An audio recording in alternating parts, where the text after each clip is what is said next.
Stand by to launch FanStream Sports. 3, 2, 1. Let's start. Hello, sports fans. Welcome to FanStream Sports. Nothing but pure sports. This is the JP Show. JP, it is so good to hear you back on the air. Stand by. Now, here's JP. All right, a hearty good morning. It's Testosterone Tuesday. Hell with the tacos, baby. Get that syringe and pop it in, you old mofos. I feel so Brought old to you by right Bay now. Area Modern Medical Center, BAMMC.com. Get your testosterone right. See what we did right there. Welcome into the show. Lots to get to today as we head to the Combine where the Buccaneers are. Todd Bowles speaking today. He was on Good Morning America. Good Morning Football.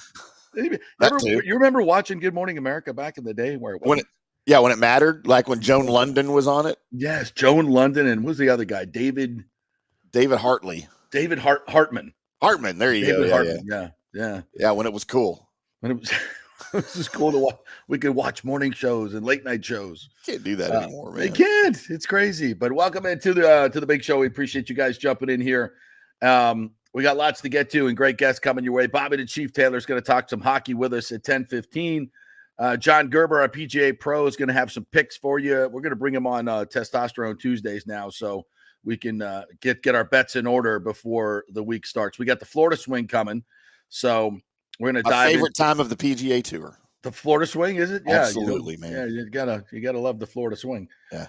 No, we got some obviously with Bay Hill, the Players, and then Valspar in the final 3 weekends of March. It's going to be fun, and we got another tournament to talk about. I was out at Feather Sound yesterday, and the Ladies European Tour and Aramco and the PIF Fund and all the big money people are coming to Feather Sound next week for a big tournament. There's going to be some big names. Lexi Thompson, who you saw play last night in the match, is going to play, and a bunch of other people that you know, Brittany Lincecum here locally.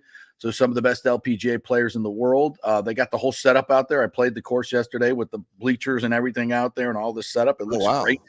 Yeah.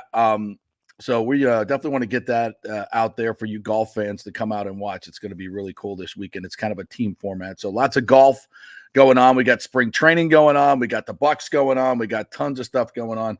And TJ Reeves will join us also at 11:45-ish. Talk some Buccaneers, obviously, and some college basketball. He was at the USF game at the Sundome on Sunday. Another sellout. And USF cracks the top 25. There you go. In the top 25. They're still at number, 88 in the key metrics. Right. So in order to get an at-large bid, I don't think they're going to be able to climb high enough to do that because they're not going to get enough quad 2 wins or quad 3 wins to get in. So they're going to have to win the tournament to get in. We'll see.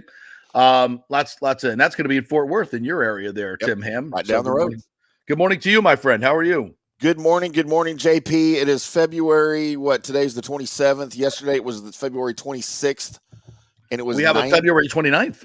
94 degrees in DFW yesterday. What? Set a record high. It's going to be 92 today. What? Yeah, I don't know what's happening in the world right now. What the hell's going on there? I rode my motorcycle shirtless yesterday in February. Okay, well, that's more information than we needed. Thank you. Did not get video. Thank you for that. I had pants on this time, though. Okay, good. Well, that's a step up, depending on your perspective, I guess. Definitely is. Yes, it is. Yes. Wow, it's been beautiful here. It's mid 70s, low 60s, beautiful sunshine. Yesterday was perfect for golf. And Feather Sound for you golfers out there, long time private club here in just over the bridge if you're heading over to Pinellas County. My old buddy Steve Dumig saw his wife there yesterday. The late Steve Dumig used to love playing at Feather Sound, but it was kind of an interesting layout, a lot of water, but it was not in great shape. So a company came in and bought it, and man, they redid the whole place, redid the entire golf course, redesigned a bunch of holes, and they nailed it. It is fabulous. The fairways are just lush and perfect. The green complexes are fantastic. The greens run great. It was a beautiful day to play out there yesterday and to meet some of those folks. So if you have not been out to the new Feather Sound, folks, You got to check that out. You have got to check that. I think they sold out all their memberships. They probably still have some of them. Wow. So, if you want to become a member, please mention my name. Yeah, it's beautiful out there. Fantastic. They did a great job. And for the tournament, it's going to be fun. All right, so let's get down to business here. Buccaneers, as expected, released Shaq Barrett. And this is the dirty business of the NFL, man. It just, a great dude like that, just, as humble and as nice a guy as you'll ever meet. Tremendous family guy. Just one of the good guys in the game. One of the good guys in the game, and you hate that a guy like that gets caught up in the business of football. Sorry, I'm adjusting my fan over here. It's everybody knows about the tragedy that happened with him and his young daughter who tragically drowned, a 2-year-old. And it's just, how could it not affect you? There were days when Shaq was like before the game was just broken down emotionally and crying. And he admitted this and it takes a strong man to admit these type of vulnerabilities. And you think about, we always think, an NFL player or, professional athlete, you get paid to play, just go out there and play. Well, they got feelings too. And still a human being. Yeah. Those broken hearts like that don't heal. They don't ever heal. They just don't. Even as a religious man as he is and in great faith and know he will see his daughter again, it just doesn't make up for not having them here in the world that we live in. And it's heartbreaking. It's absolutely heartbreaking.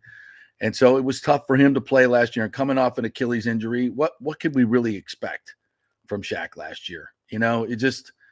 It is what it is. And he tried his best and, production wasn't there, hasn't been for a while, the Achilles injury. But, again, this is the business of football. And as we shift to the business of football, when you sign older players to long-term extensions, this is what you get. A lot of dead cap money at the end. They'll actually save $5 million in cap money this year, but it's $9.5 million in dead cap and $17.4 million in dead cap next year. So it's like, if you paid him this year, it would be, and he played, it would be what, 15 million. But you cut him, you save the 5. And then you go, for next year, it's just going to be all dead cap hit. And it sucks. And I mention that because this is what we're dealing with Mike Evans. And I think with some of these guys, you just swallow it. That, year 1 and 2 of a 4-year deal for Mike are going to be great. He's going to perform tremendously well. Year 3, probably a drop off. Year 4, maybe a Shaq situation. You just don't know because of injuries. It's a brutal game. It's a brutal game. And Mike, it's interesting. Mike he avoids hits really well. Like I can't remember, there's one catch that he made on the sideline that it's still to this day is one of the top 5 catches I've ever seen where he one-hands the ball and just forget the safety. You guys will help me on this. Some safety came over and just obliterated him as he was making a one-handed catch on the sideline, keeps his feet in, takes the hit and holds on to the ball. I mean, just ridiculous catch. But that's the only time I can ever remember him really getting rocked. He just doesn't take a lot of tough hits, relatively speaking. Like Chris Godwin, it just seems to just get blasted, Yep, every play. He runs.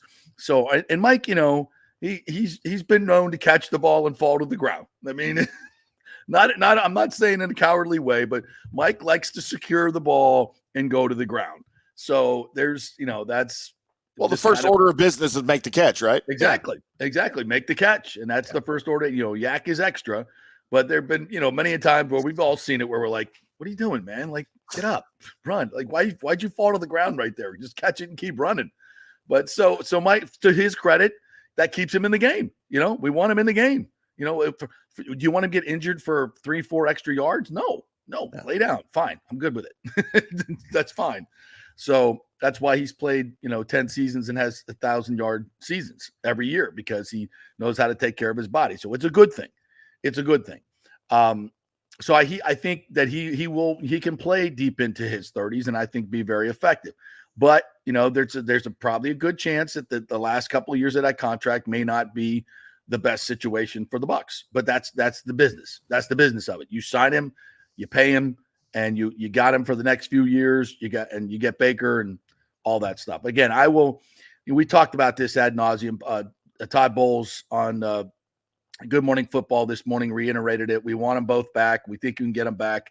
Again, I will be shocked if they lose either one of these guys or any of the guys. They have enough cap room. The cap went up $25 million. They were already $43 million under. With the Shaq savings and other other things they can do, they could probably originally get to 70 plus the added 25, 30. So they've got plenty of cap money to work with. That is not a problem. It's just a matter of how much you want to give these guys that's going to affect you down the road. That's where the problem is, or the opportunity is, depending on how you see it. How much you give him now is going to be a Shaq situation down the road. So that's where you try to save as much money and get value and get real value.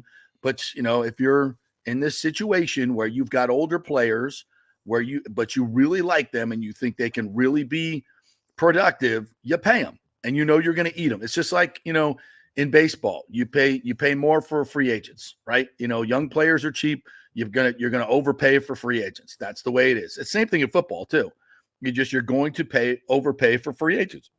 It's the way that's part of the game. You underpay, Antoine Winfield has been a steal for his rookie contract, right? Two Pro Bowl seasons.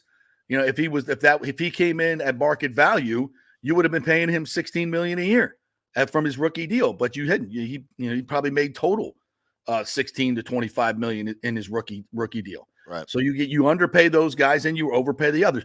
And the other thing you have to remember, folks, is when these contract numbers start to come out, you're going to get sticker shock. You're going to go, whoa, man, that's it. But you got to readjust your thinking because the cap now is 250. It was just 200 2 years ago or 3 years ago. So, contracts now are going to, just organically be 10%, 10 to 15% more just with the cap going up. So, so don't get the sticker shock when you first hear it. It's going to be fine. But Mike Greenberg, our capologist, knows what he's doing. Jason Light knows what he's doing. They're not going to let these players get away. I'd be shocked if they did. And if they do let them get away, then you know what? There's going to be criticism, and rightly so. And I don't think Jason Light's going to be in the mood for any of that stuff. So he'll talk today, by the way, at noon. And we'll get more from him on what his play. You know what he's going to say? He's going to say, we want Mike back. We want Baker back. We're working hard to get it done. I don't think he'll have any announcements today that these deals are done. Right. I wouldn't even be shocked if Mike hit free agency and, but it doesn't mean if he hits free agency, he's not coming back. We've seen that with a lot of Buccaneers that hit free agency. They go and just find out what their number is, and the Bucs find out what the number is. And then they match it or massage it and they bring it back because Mike wants to be here. I don't think he's wanting to go to Houston or wanting to go to Pittsburgh or the Chiefs, which is the stupidest thing I've ever heard in my life. They don't have the money to sign him. And they've already proven they don't need to overpay wide receivers to win Super Bowls. They've proven that. So, I just don't think there's an obvious, Houston is kind of would be a good, you kind of see a good fit there. But again, you don't know the lay of the land. You don't know the coaching staff. You don't know the quarterback looks great, but he could have a sophomore slump. He could get injured. Anything can happen. So the unknown is the unknown. The known is the known, and he likes it here and he loves it here. He loves the community. I just, again, would be shocked if he goes anywhere else. So we'll talk some Bucks as we go through the show a little bit more. TJ Reeves will join us. And we'll get into it in the second hour as well. See if there's any developments because there might be. Yep. Just quickly, the Rays yesterday, Junior Caminero hits a 3-run bomb. Their young superstar, the Wander Franco replacement, so to speak, in spring training. And that's just tantalizing because he's going to get sent to AAA. Ahmed Rosario went 1 for 3, played some shortstop. But these young kids they got coming at shortstop are really good. And, it's like, is the future now or is it, a year from now or a few months from now? I don't know. But, the Rays seem to have some answers at shortstop right now, and I'm interested to see how it's going to go. So we'll get into that a little bit more as well. We'll hit our first break here early because we're going to get Bobby the Chief Taylor on. The Bolts got another road game tonight at Philadelphia against the Flyers. So I'll hit our first break here, 3-minute break. We're brought to you by the Jeeves Law Group, JEEVES lawgroup.com. Talked to Scott Jeeves yesterday, gave me a little update on the FSU lawsuit situation, saying they're already working out a deal right now and figuring out what the exit fee is going to be. So it's just a matter of months before that's probably announced that the FSU is leaving the ACC. Where they're going, we'll see. I still think it's the Big Ten, but Scott Jeeves is all over it, and he's all over your case too. If you need help in any way in the legal realm, it's the Jeeves Law Group, JEEVES lawgroup.com. Back in 3. JP here for the Jeeves Law Group, JEEVES. Call for a free case evaluation, 888-9-JEEVES. That's 888-9-JEEVES. We're local, we're trusted.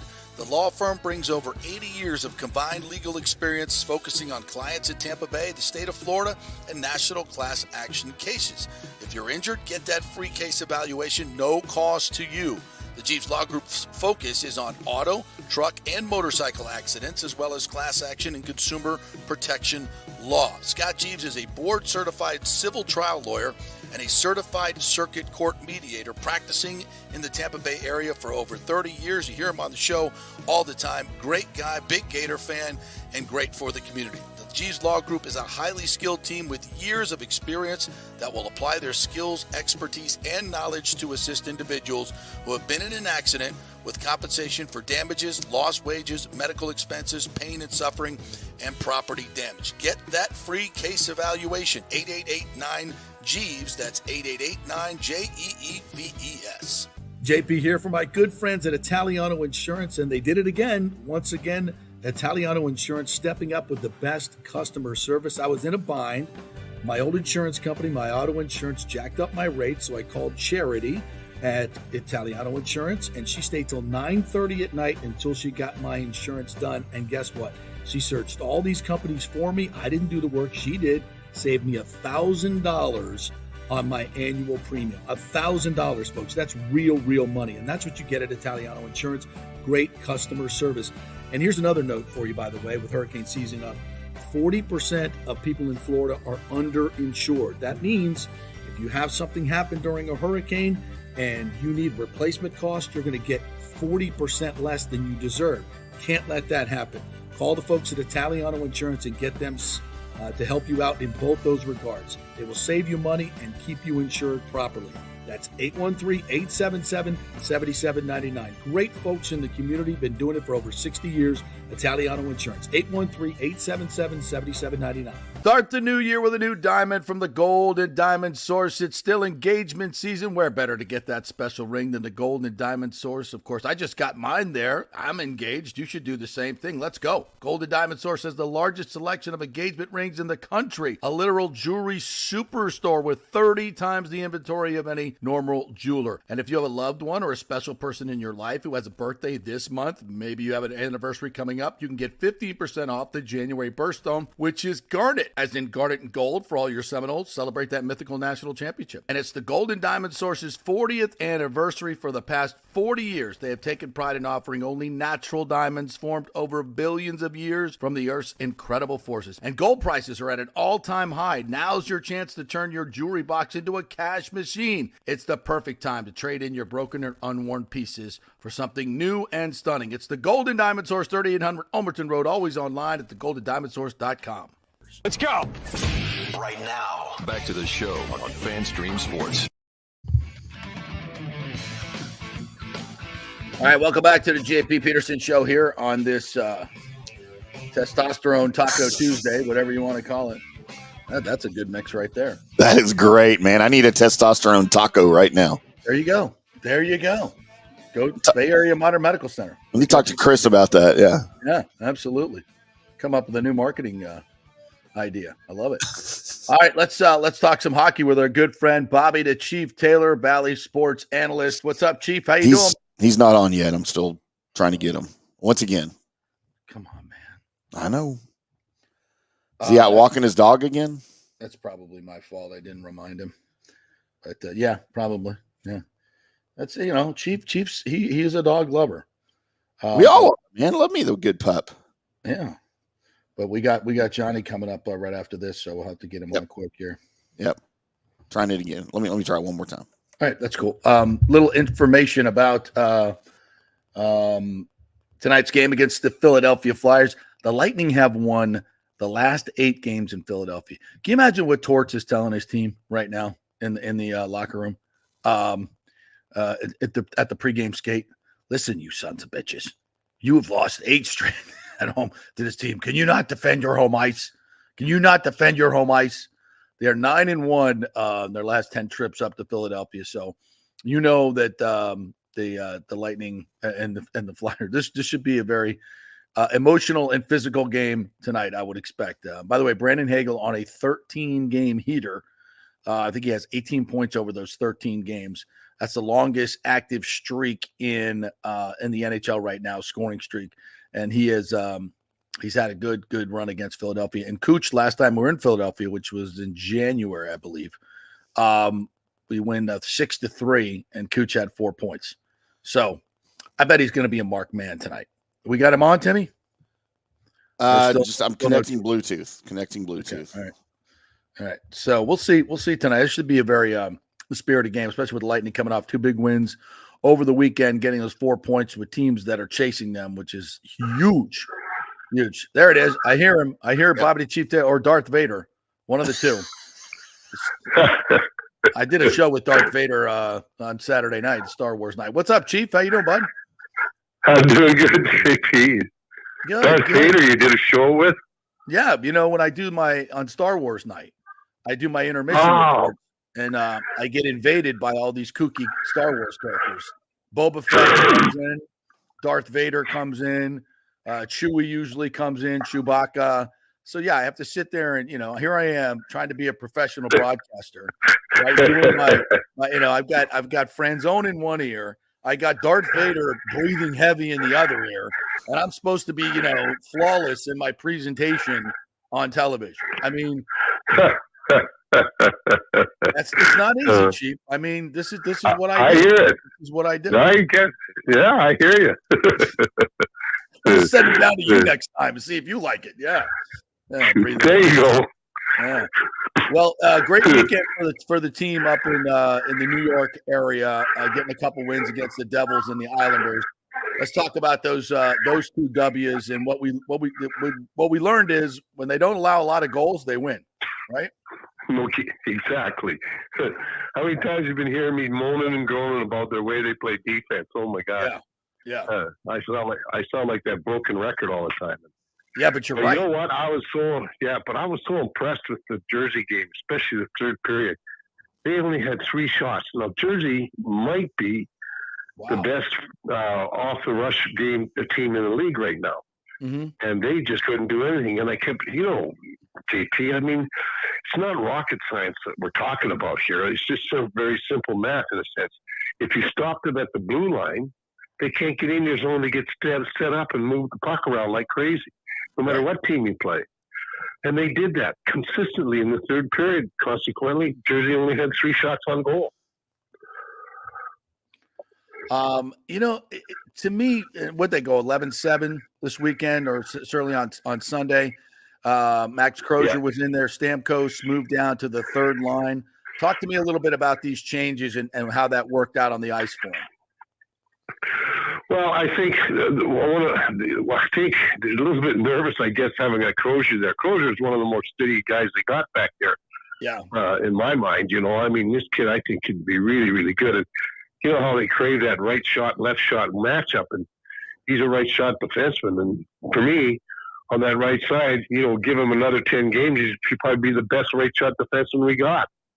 And but I think that when it works, he's used it quite a bit, Cooper, over his tenure here. And what it does is it moves his top guns around more. Like Cooch and Point and even Stammer. They can play on different lines. Now that makes it a very difficult matchup, especially when you're on the road, when the home team has that final change. So they can't get certain guys out against, Cooch is going to be shadowed no matter where he goes for the rest of the year. You can figure that one out. But, Point and Stammer can get loose now. And, I think because there isn't a team in the league that has 3 good checking lines. Right. We're lucky if you have one. Yeah, we're lucky if you have one. So it recreates a matchup problem for the visiting coach, or not for the hometown coach, and it clears them up. And you know what? It gives them more ice time too, in my mind. One less they get a little bit more minutes on ice, and now they got your dangerous guys out there more often. Yeah, I like that. It just adds a little depth to the scoring, right? So I love that part of it. And is it? I mean, a guy like Stammer, obviously a future Hall of Famer here. Is there any, I don't know, mental part of this, or when you get moved down to a third line? I mean, how does that work in the player's mind? Well, for me, I don't think it is a third line.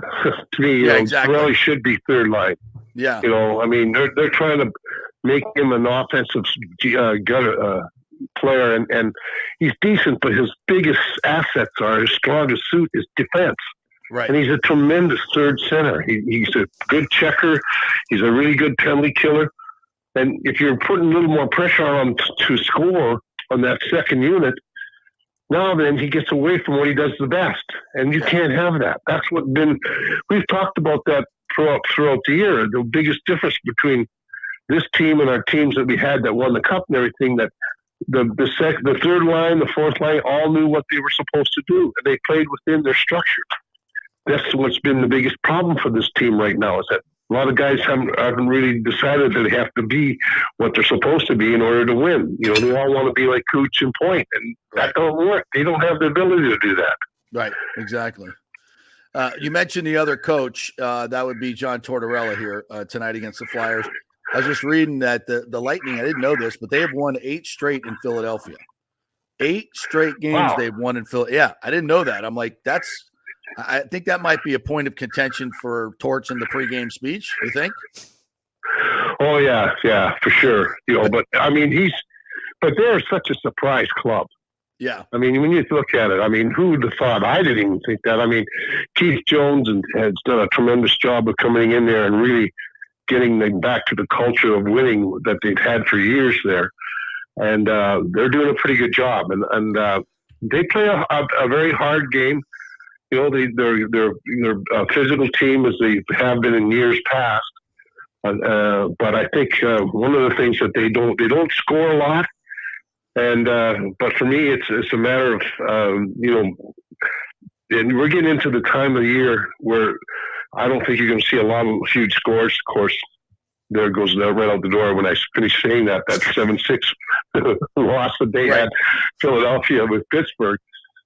But I think it's something where every team now is going to be more physical, be much more harder on the puck. So it's going to be a lot more difficult to score now because everybody that's in the hunt for the playoffs is going to be playing more tight playoff hockey. Right. Bobby the Chief Jailer joining us here as we preview tonight's Flyers Lightning game. The Lightning will be back for a 5-game homestand over 2 weeks, so they're going to get some rest here, Chief. The bad news is other teams are going to be making up those games in hand, so they're probably going to lose some ground in the standings. That just makes tonight's game all that much more important, right? Exactly. Right now they've got to make sure they put. You got to win 80% of your games just to stay in the hunt because of the fact that look at Toronto. I mean, for me, I think they should stop looking up above. Toronto's got 3 games in hand on them. Right. And, 5 points. So I think what you have to look at is just making sure that the guys below you stay below you. Yeah. And that's the key then, because you're in a playoff position right now. So you don't, hey, if you can keep those guys below you and keep winning, who knows? You might be able to climb up into that 3rd spot, but you got to protect yourself to make sure you're in the playoffs. Yeah, Toronto has won, 7 in a row, 8 of their last 10. They're at 74 points. The Lightning are at 69 points, and with the games in hand. That's going to be a tough catch. You're absolutely right. Now, the Red Wings are just in front of them as well by 1 point. So, and they've got a couple games in hand as well. So, yeah, every all these 2 points are important, Chief. No question about it. Any other matchup things you're looking at tonight in this game? Well, you know what? I mean, obviously our goaltending has to be good because there are those stretches and they're getting fewer now, though I have to say that, or those wide open chances, but for me, it's just, if you just limit time and space with the puck. That's the key for me. And, we back off so quickly to protect the middle of the ice. Boy, that drives me nuts when I keep hearing that. But anyway, I think you just I keep saying it. You've heard me say this so many times over the years when you and I have been doing this show, JP. It's like I always quote Wayne Cashman when he would talk to guys about staying after the blue line, not allowing him in. He says, would you like to jump in front of a bus going 2 miles an hour or 22 miles an hour? Yeah. And that's what you always say. And get them before they get their speed up. Yeah. And that's where the neutral zone is a very big factor in strong defense. If you can really clog that up there, that really shuts down the team's speed. They can't get the speed as they hit the blue line. So if you're making the moves and checking them in that middle zone, you got a good chance of keeping them out of your zone. All right, Chief. Thanks, man, for your time this morning. Enjoy the great weather out there. Go walk the dog. Have a great morning. We'll be watching hockey tonight. Be watching you on Bally. 7:00 tonight is the puck drop. Pregame 6:30. So, thanks, partner. You got it. All right, Gabe. Thanks, AP. All right, see you. The great Bobby the Chief Taylor right there. Something to watch tonight. You got something to watch tonight. Yep, that's true. That's true. We ready for Johnny, or are we going to break? Let's take a break. Okay. All right, let's take a break. Quick break. We'll come back. We'll talk about the Florida swing. Here comes the PGA Tour to Florida. We had a little preview last night with the match. I don't know if you watched that. I watched a little bit of it last night. It was an exciting finish. Was it? I didn't know. I didn't get a chance to watch it. I might have been predisposed. I'll tell you. Yeah, but you were. I'll tell you all about it. That's why you're hungover. When we come back with PGA Pro Johnny Gerber. Stay with us. JP here for the Jeeves Law Group, Jeeves. Call for a free case evaluation, 888-9-JEEVES. That's 888-9-JEEVES. We're local, we're trusted. The law firm brings over 80 years of combined legal experience focusing on clients in Tampa Bay, the state of Florida, and national class action cases. If you're injured, get that free case evaluation, no cost to you. The Jeeves Law Group's focus is on auto, truck, and motorcycle accidents, as well as class action and consumer protection law. Scott Jeeves is a board-certified civil trial lawyer and a certified circuit court mediator practicing in the Tampa Bay area for over 30 years. You hear him on the show all the time. Great guy, big Gator fan, and great for the community. The Jeeves Law Group is a highly skilled team with years of experience that will apply their skills, expertise, and knowledge to assist individuals who have been in an accident with compensation for damages, lost wages, medical expenses, pain and suffering, and property damage. Get that free case evaluation, 888-9-JEEVES. That's 888-9-JEEVES. JP here for my good friends at Italiano Insurance, and they did it again. Once again, Italiano Insurance stepping up with the best customer service. I was in a bind. My old insurance company, my auto insurance, jacked up my rates, so I called Charity at Italiano Insurance, and she stayed till 9:30 at night until she got my insurance done. And guess what? She searched all these companies for me. I didn't do the work. She did. Saved me $1,000 on my annual premium. $1,000, folks. That's real money. And that's what you get at Italiano Insurance. Great customer service. And here's another note for you, by the way, with hurricane season up. 40% of people in Florida are underinsured. That means if you have something happen during a hurricane and you need replacement costs, you're going to get 40% less than you deserve. Can't let that happen. Call the folks at Italiano Insurance and get them to help you out in both those regards. It will save you money and keep you insured properly.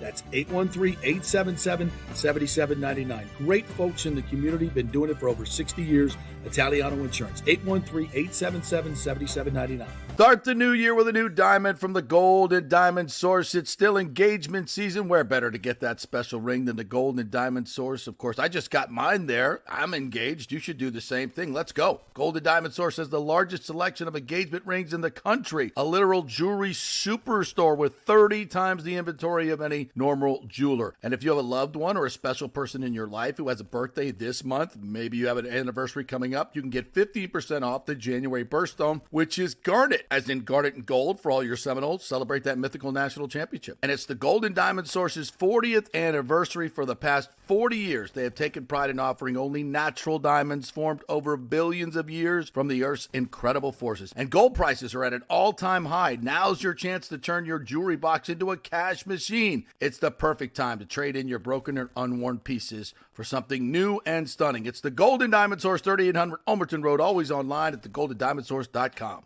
Let's go. Right now, back to the show on FanStream Sports. All right, time to talk a little golf. Welcome back to the JP Peterson Show, brought to you by the great folks at Bay Area Modern Medical Center. On this Testosterone Tuesday, get your testosterone right at BAMMC.com. Get your body working like it should. Your workouts will be better because you're actually building muscle again. Your libido will be better. That's always good, right? As we get older, everything works better when your testosterone is right, folks. Libido's good. Libido is good. BAMMC.com is where you need to go. All right. The Florida Swing begins this week with the newly named Cognizant Open, which is the old Honda. I'm guessing they change all the time. We got Johnny on. He is here. Yeah, good morning, guys. How are you? We're good. It's the Florida Swing time, baby. Here we go. They're coming to. They'll be in Tampa in 3 weeks. Yeah, what a great time. I love this Florida Swing for a lot of reasons. You know, I've played most of these golf courses, and I followed this, especially this event, the old Honda. And unfortunately, they lost their sponsorship this year and changed over to Cognizant. I mean, Honda was one of the largest running sponsors on the PGA Tour. It was unfortunate, but the golf course is still the same. They're playing at PGA National, one of the hardest golf courses on the PGA Tour, and certainly has the most water on any course of the PGA Tour. So it's an interesting week starting the Florida Swing, and then you have Bay Hill, and then you have the Players, and then be around your area in Tampa. So this is a great time for Florida and a great time for golf. Indeed, it is. Honda is gone. Wells Fargo has pulled out. There have been a lot of major sponsors that have pulled out of the PGA Tour this year. What's going on with that, Johnny? Is it just, they've been doing it for so long, they're not getting the bang for the buck? It's getting too expensive. What's happening with the sponsorships here? Well, I think a little bit of all that, really. I mean, if the long running sponsors, obviously, unfortunately, are leaving, but maybe the uncertainty of the PGA Tour, what's going on with LIV, and some of these star players that are going over. I mean, what's the value of some of these big companies when you can't get the big names to come and play in your event? That's the hard part. They want that value. They want the big names. In this week, and I feel bad a little bit for Valspar because it's such a great tournament and it's such a great golf course. I know the players love going there, but it fits, in a weird part of the schedule, and it's not a signature event coming right after the Players Championship. So some of these are going to suffer, but thank God Valspar's sticking around. But the firepower, I think, that's not getting these players, the guys that are going to LIV, I think it certainly hurts.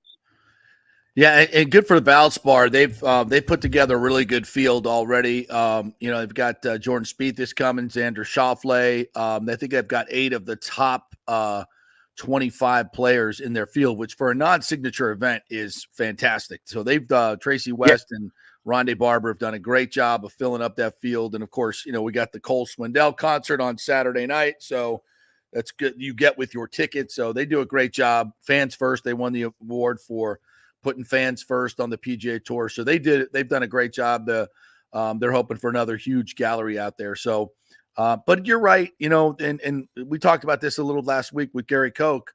These signature events are, obviously circled by the players. Rory is playing 3 weeks in a row, but he won't be playing at Valspar. But it's good to have Rory playing this week, which I don't think he's played this tournament in a long time. So he's back in after winning 2.5 million for his charity last night. Is that what he won in the match? You watch any of that?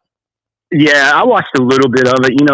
I enjoy some of those kind of laid back events. Rory certainly moves the needle, and then you bring Rozang and Lexi in there.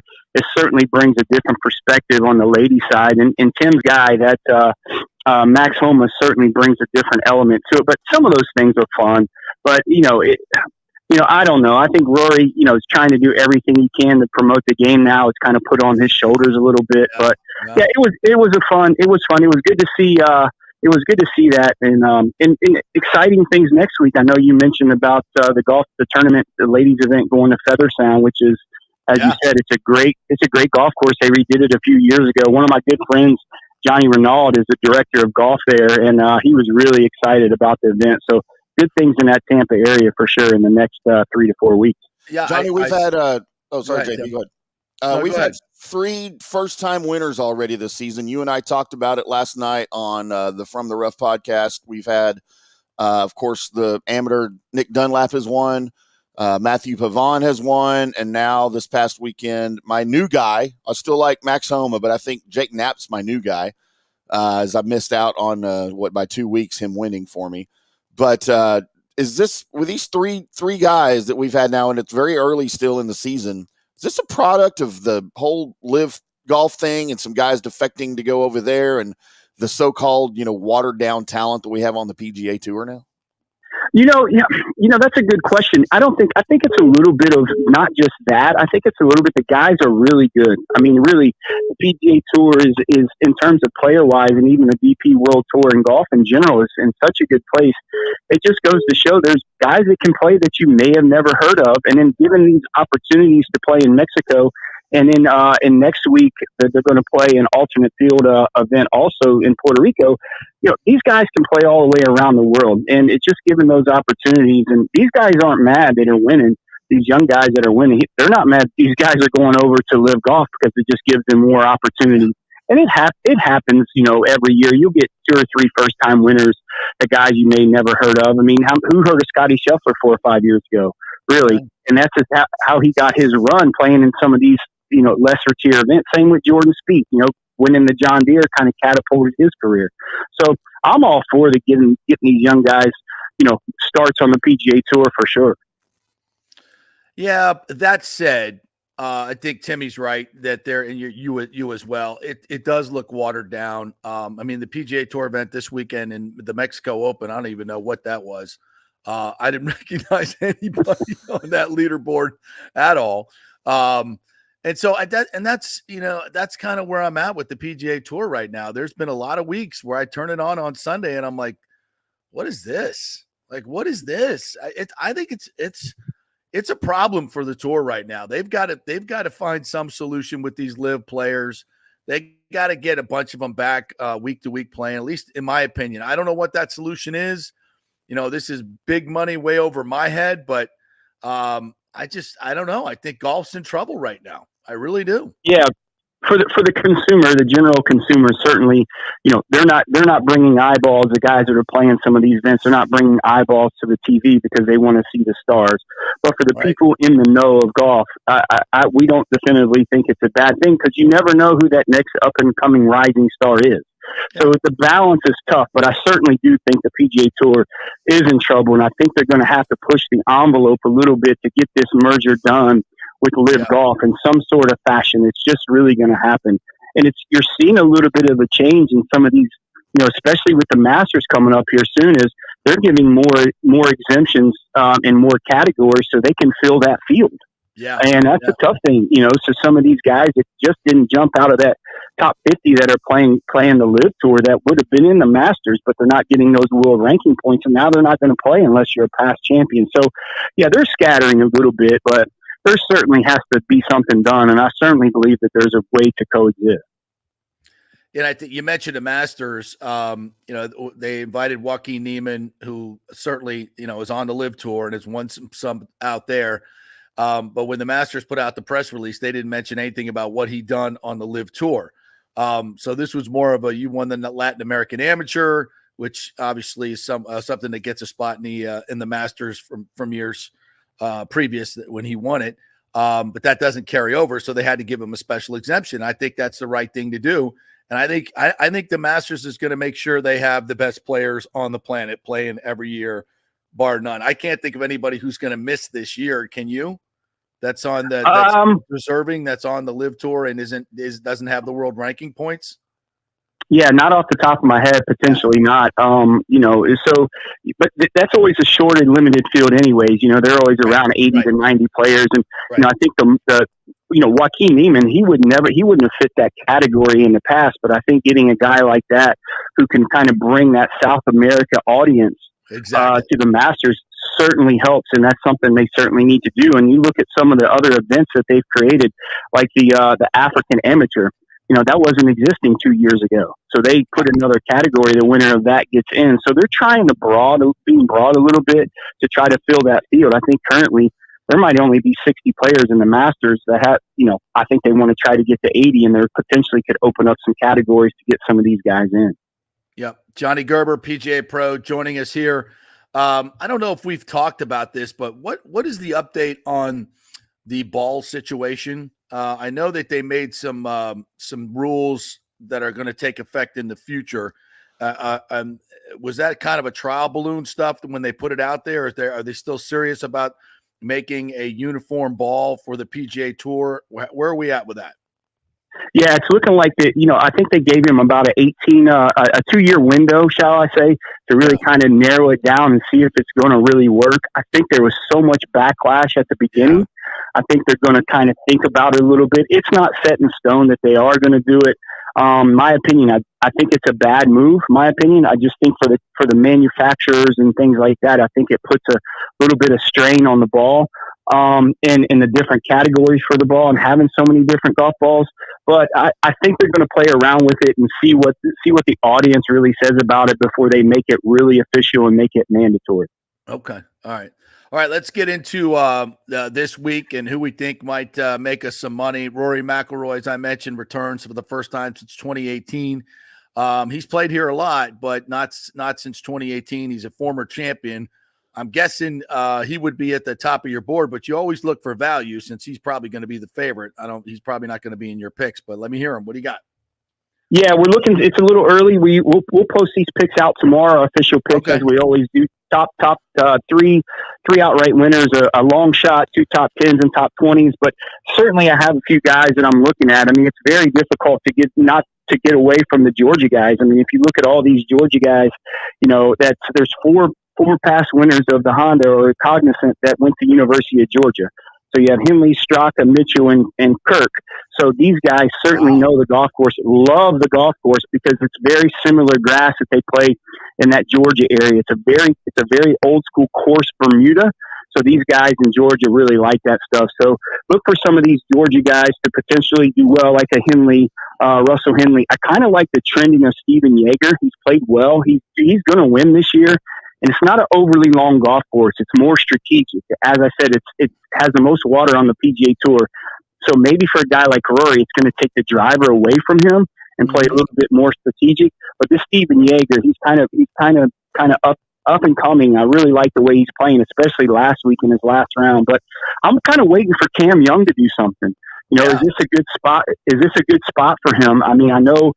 He's a long hitter, and I just think strategic-wise, I think he's going to do really well. And, look at Shane Lowry also. Shane Lowry has a great track record here. He's finished second here 3 times. So I think if you look at some of those guys, potentially some of those guys, the Georgia guys, I can't pick Keith Mitchell because I've been picking him every week, and he's been killing us. So I'm going to pass on. He made the bad list. He made the bad. I think he got in the tequila in the first round. The first round last week in Mexico because he started off 5 over after 3 holes. So we're going to pass on Keith Mitchell, even though he's a Georgia guy this week. What about Eric Cole, who lost to the playoff last year? Has got 5 top 25s this year, T10 at Genesis. So he might be a guy. He'll be a value pick, I imagine. Yeah, the thing with he knows the golf course probably better than anyone. He kind of grew up in the he lives right there. He's a grinder, but I'm kind of worried about has he played too much golf? Right, he's played a lot of golf. He's a guy that plays a lot of golf, and with the next couple weeks with the Bay Hill and the Players Championship, maybe his focus is a little bit focused on those bigger events. But he's certainly going to be probably finish in that top 20 or so. But I just don't know. I need to see a little bit more out of Eric Cole in those last rounds. I know he's had a couple opportunities to win, but he just hadn't been able to do it, and it's tough. It's a tough thing. All right. He's won, but yeah, he's been in that spot a lot. All right. One last thing about the match last night. I don't know how much you watched, but so it comes down to they're playing the last hole for $1.6 million. One skin for $1.6 million. Now they halved it in birdie because Rory hit it in 2, but couldn't make the eagle putt. And then they did like a closest to the pin from 100 yards, and Rory almost knocked it in. Hit it to like 4 feet. But the ladies, certainly Lexi and Rose.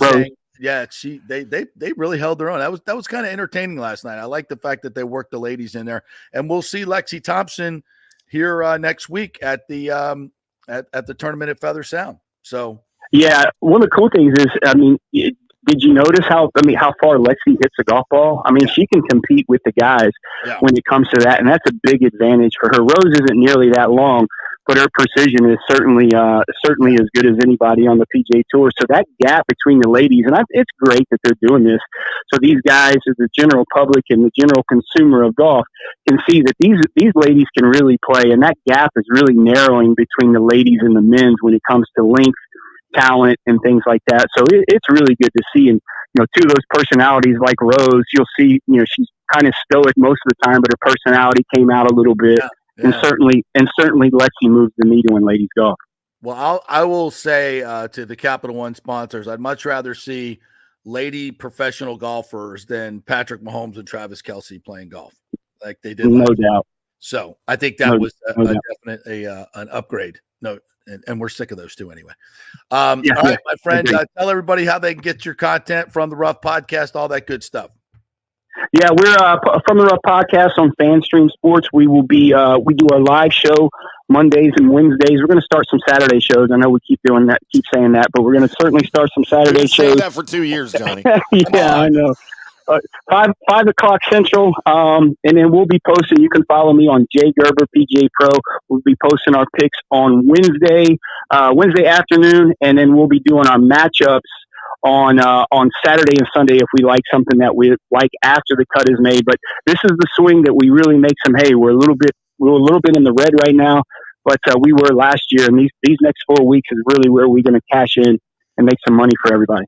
All right, let's do that. Thanks, partner. Appreciate it. Appreciate you guys. Thanks for having me on.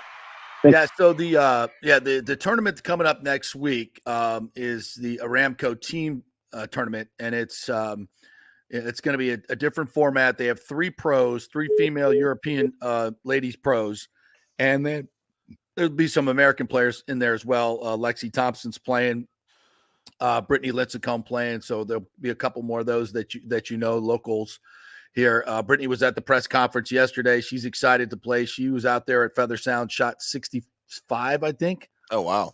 So this is one of her home courses. She loves the course. It's kind of wide open. It'll play longer for the ladies. So I think that definitely favors Brittany. But it's interesting because there's an amateur. It's a 4-man team or 4-person team, and the amateur score counts as well. So, yeah, exactly. So I asked her, I said, how are you going to coach them up when they're on the first tee and there's a few thousand people watching them tee up that ball and they're, peeing down their leg. How you going to coach them up on that? She's like, well, you got to just kind of let them know that they don't do this for a living and we do. Depend on your pro. If they can help us out where they get some shots, that's great. If not, have fun. And I'm like, oh yeah, good luck with that. I guess my future ex-wife isn't going to be there, Nelly Corda. No, she won't be, unfortunately. Yeah, I asked about that. I'm like, yeah, and they're kind of getting a little bit of a late start in terms of marketing it. Yeah. So people will probably be like, well, I hadn't even really heard of it. Well, they're just, it's Europe. The PIF fund, which is the Saudi fund, is bankrolling this series of events or Aramco team events. And Aramco is the Saudi petroleum company that puts their name on these events. And basically, they put up a lot of money. I think it's over $37 million for the ladies. So, their feeling is we want to, and a lot of this money is going into programs for young ladies to learn golf. So this is something that they want to do is empower young ladies and even older ladies to pick up the game of golf in order to, because it's always been kind of a male dominated sport. Obviously that is changing, but it's also, and Brittany talked about this yesterday, women in business need to learn how to play golf. It's a big part of business. And so they're, part of this, their whole dynamic and their push is to create programs for young girls to learn golf for later on in life, and even older ladies to get involved in the game as well. So that's part of what they're trying to promote out there. I know there's, a lot of bad press around all that stuff. It is what it is. I think we're all learning that, the more we look into it, there's Saudi money everywhere. And if you're trying to pick and choose which events you're going to watch, or so much of my problem with Live Golf is not that, it's quote dirty Saudi money. I'm not real happy about that, but I'm also a realist. I understand there's, all money is dirty. If you want to get right down to it, yep. If you want to find me some companies that are completely altruistic and, show me. Because there aren't any. Exactly. This just in, there aren't any. You want to show me, governments that are squeaky clean? There aren't any. No such thing. Yeah, no such thing, including your own, by the way, if you're an American. Yep. I'm kind of over that part of it. What I hate about Live Golf is that they screwed up my PGA Tour. That's what I hate about it. I don't get to see the players I want to see on a weekly basis. So I'm kind of over that whole part of it. So I hope you guys don't get stuck on that part of it. It's going to be a fun tournament, great field out there. It's going to be beautiful setup. So go online, buy your tickets, and enjoy the event. It's going to be fun. All right, we'll take a quick break. We'll come back. TJ Reed's going to join us in our second hour. We'll talk a little bit more Bucks. There's some breaking news as far as cuts and what's going on. Jason Light's going to be talking to the assembled media.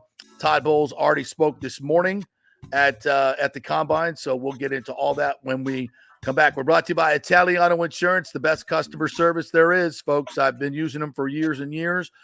Charity is my agent over there, and she goes above and beyond the call of duty constantly, dealing with these insurance companies, so I don't have to sit on the phone for 45 minutes and wait in voicemail hell. She does that for me, which is nice, and it's worth the money right there. 813-877-7790. And they're going to save you money. You're not even paying them to do this. They're going to save you money. How good is that? 813-877-7799. Back in 3. JP here for the Jeeves Law Group, Jeeves. Call for a free case evaluation, 888-9-JEEVES. That's 888-9-JEEVES. We're local, we're trusted. The law firm brings over 80 years of combined legal experience focusing on clients in Tampa Bay, the state of Florida, and national class action cases. If you're injured, get that free case evaluation, no cost to you. The Jeeves Law Group's focus is on auto, truck, and motorcycle accidents, as well as class action and consumer protection law. Scott Jeeves is a board-certified civil trial lawyer and a certified circuit court mediator practicing in the Tampa Bay area for over 30 years. You hear him on the show all the time. Great guy, big Gator fan, and great for the community. The Jeeves Law Group is a highly skilled team with years of experience that will apply their skills, expertise, and knowledge to assist individuals who have been in an accident with compensation for damages, lost wages, medical expenses, pain and suffering, and property damage. Get that free case evaluation, 888-9-JEEVES. That's 888-9-JEEVES. JP here for the Geddes Gordon Real Estate Group and our good friend Jane Geddes. Folks, simply put, there is nobody like Jane. Jane is a former LPGA two-time major championship winner. She was also vice president of talent relations at WWE. She also has a law degree from Stetson. So if Jane can drain a 10-footer to win the U.S. Open and stare down Hulk Hogan in the boardroom, you want Jane on your real estate team to not only negotiate the best deal, but find you the perfect home or investment property. And when you work with the Geddes Gordon Group, you become part of the real estate family and get concierge services that include expertly staging, marketing, and preparing your home for sale. Advice on golf properties. Hey, you might even get some golf tips. Many of their clients become friends long after the sale or purchase is completed. It's all part of the deal. So if you're looking for that perfect home or investment property or try to get top dollar for your home, go with Jane Geddes and the Geddes Gordon Group, because there's nobody like Jane. Call 813-485-6808 or go to geddesgordon.kw.com. That's GEDDES Gordon.kw.com or call 813-485-6808. JP here for my good friends at Italiano Insurance, and they did it again. Once again, Italiano Insurance stepping up with the best customer service. I was in a bind. My old insurance company, my auto insurance, jacked up my rates, so I called Charity at Italiano Insurance, and she stayed till 9:30 at night until she got my insurance done. And guess what? She searched all these companies for me. I didn't do the work. She did. Saved me $1,000 on my annual premium. $1,000, folks. That's real money. And that's what you get at Italiano Insurance. Great customer service. And here's another note for you, by the way, with hurricane season up. 40% of people in Florida are underinsured. That means if you have something happen during a hurricane and you need replacement costs, you're going to get 40% less than you deserve. Can't let that happen. Call the folks at Italiano Insurance and get them to help you out in both those regards. They will save you money and keep you insured properly. That's 813-877-7799. Great folks in the community, been doing it for over 60 years.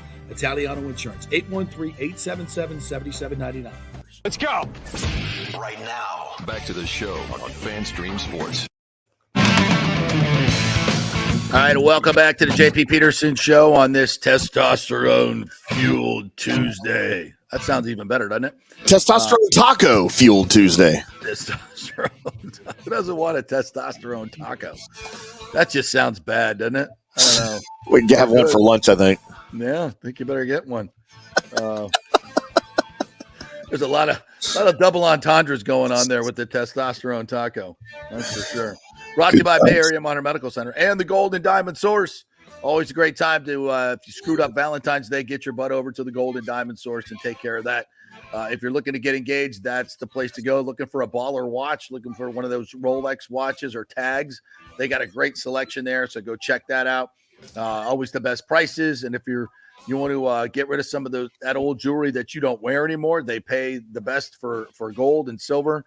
Everything you want right there under one roof at the Gold and Diamond Source. Easy in, easy out. Great folks. Keep it local at the Gold and Diamond Source. All right, we got breaking news from the Combine.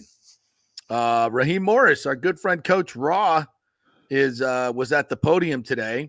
This is from Rick Stroud's Twitter at the Times. Falcons coach Raheem Morris on the quarterback position, whether he would consider Baker Mayfield. Quote, obviously when you talk about this, I won't bring up names because I'm not going to tell reporters anything that I want to give him because he'll let all you guys know. But when you go into the process, you have everything open, right? Question mark. We got so many avenues right now because we have free agency money. We have the ability to trade, whether it be trading for a player with another team or would they be trained up or back in a draft. Each is really about having a different scenario. Blah, blah, blah, blah. You got option A, you can get option B, option C, blah, blah, blah. I'm reading this as we go.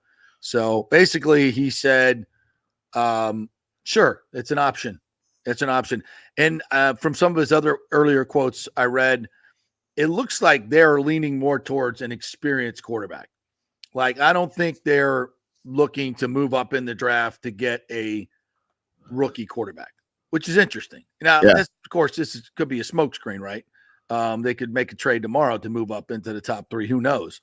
But I do get a sense that with the staff that he's put together and also his experience with the Rams. I mean, what was his experience with the Rams?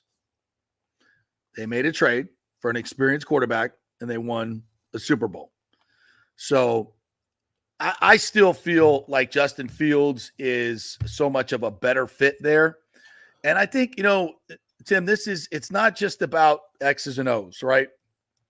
The NFL is entertainment, is it not? Isn't the object is to win, but here's the secret. The object is to make money.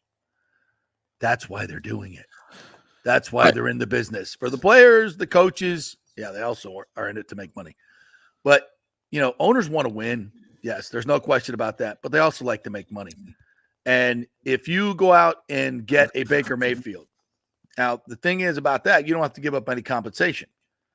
If you go out and get Justin Fields, you're going to have to give up compensation, and it's significant. It may not be a number one. It may be a number one. It might be. Might cost you that. But it's going to be at least a 2 and maybe a 2 and a 3 to get Justin Fields. I think that's what I've kind of seen. Yeah. Is that what you've seen? Yeah, absolutely. So keep that in mind. Now, the Falcons have a pretty good roster, but who doesn't need a second and third round pick? Everybody needs second and third round picks. So there's, for them, it certainly would behoove them to look at Baker Mayfield. Now, do they think Justin Fields is a better quarterback than Baker Mayfield? They might. They might think that. But they also have to understand. I think that. Yeah. You think that? I think that too. Yeah. Yeah. You think Justin Fields has more upside than Baker? No, I thought you said the other way around. Baker Mayfield's a better quarterback than Justin Fields. That's what I think. Even in the future. Yeah. I think Baker Mayfield right now, even if he has reached his ceiling at this point of his career, I think he's better than Justin Fields will ever be. I think we've seen Justin Fields' ceiling, and I think Justin Fields' ceiling is right now. I think this is what he is.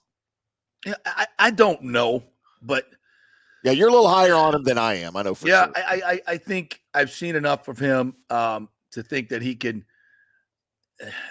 Baker's really good. Baker's been really, really good. So I don't want to dismiss him at all. Yeah.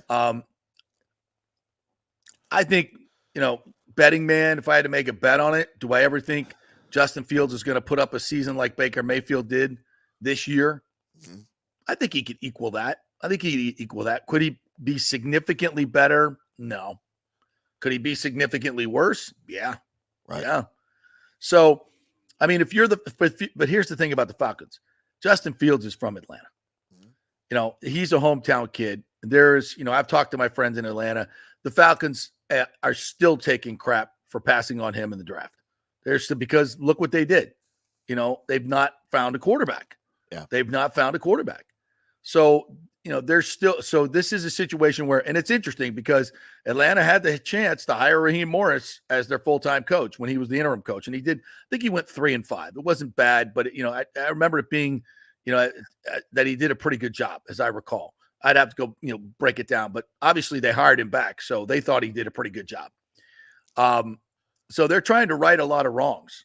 They brought back Raheem to be their head coach. And, now do they want to right that wrong of missing Justin Fields? And I'm just here to tell you, if as a fan base, if they get Baker Mayfield over Justin Fields, that fan base is going to revolt again. Like they're already pissed about missing on Justin once. You miss on him twice. So I don't, if I'm Arthur Blank, it's kind of a weird situation you're in. And he's, it's not like he's a hands-off owner. Yeah. It's not like he wants to be beloved. He wants to be relevant again. He wants the energy. Right now the Braves own that town, man. The Braves own Atlanta, and he knows it. And the one way he can make one move to get that front page back, go get Justin Fields. Yeah. And that play, you will sell out you sell out the Mercedes-Benz Dome. You'll have so much energy for this team. Will he be better than Baker? I don't know, but they're certainly going to be relevant again in Atlanta. And I think that carries a lot of weight. It carries a lot of weight.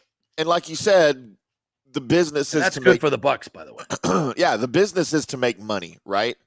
To make money, you got to sell tickets. You got to put butts in the seats at Mercedes-Benz Stadium, Dome, whatever the hell it's called. Who's going to sell more tickets, Justin Fields or Baker Mayfield? Regardless of the record, it's Justin Fields. Yeah. That's what the fan base wants.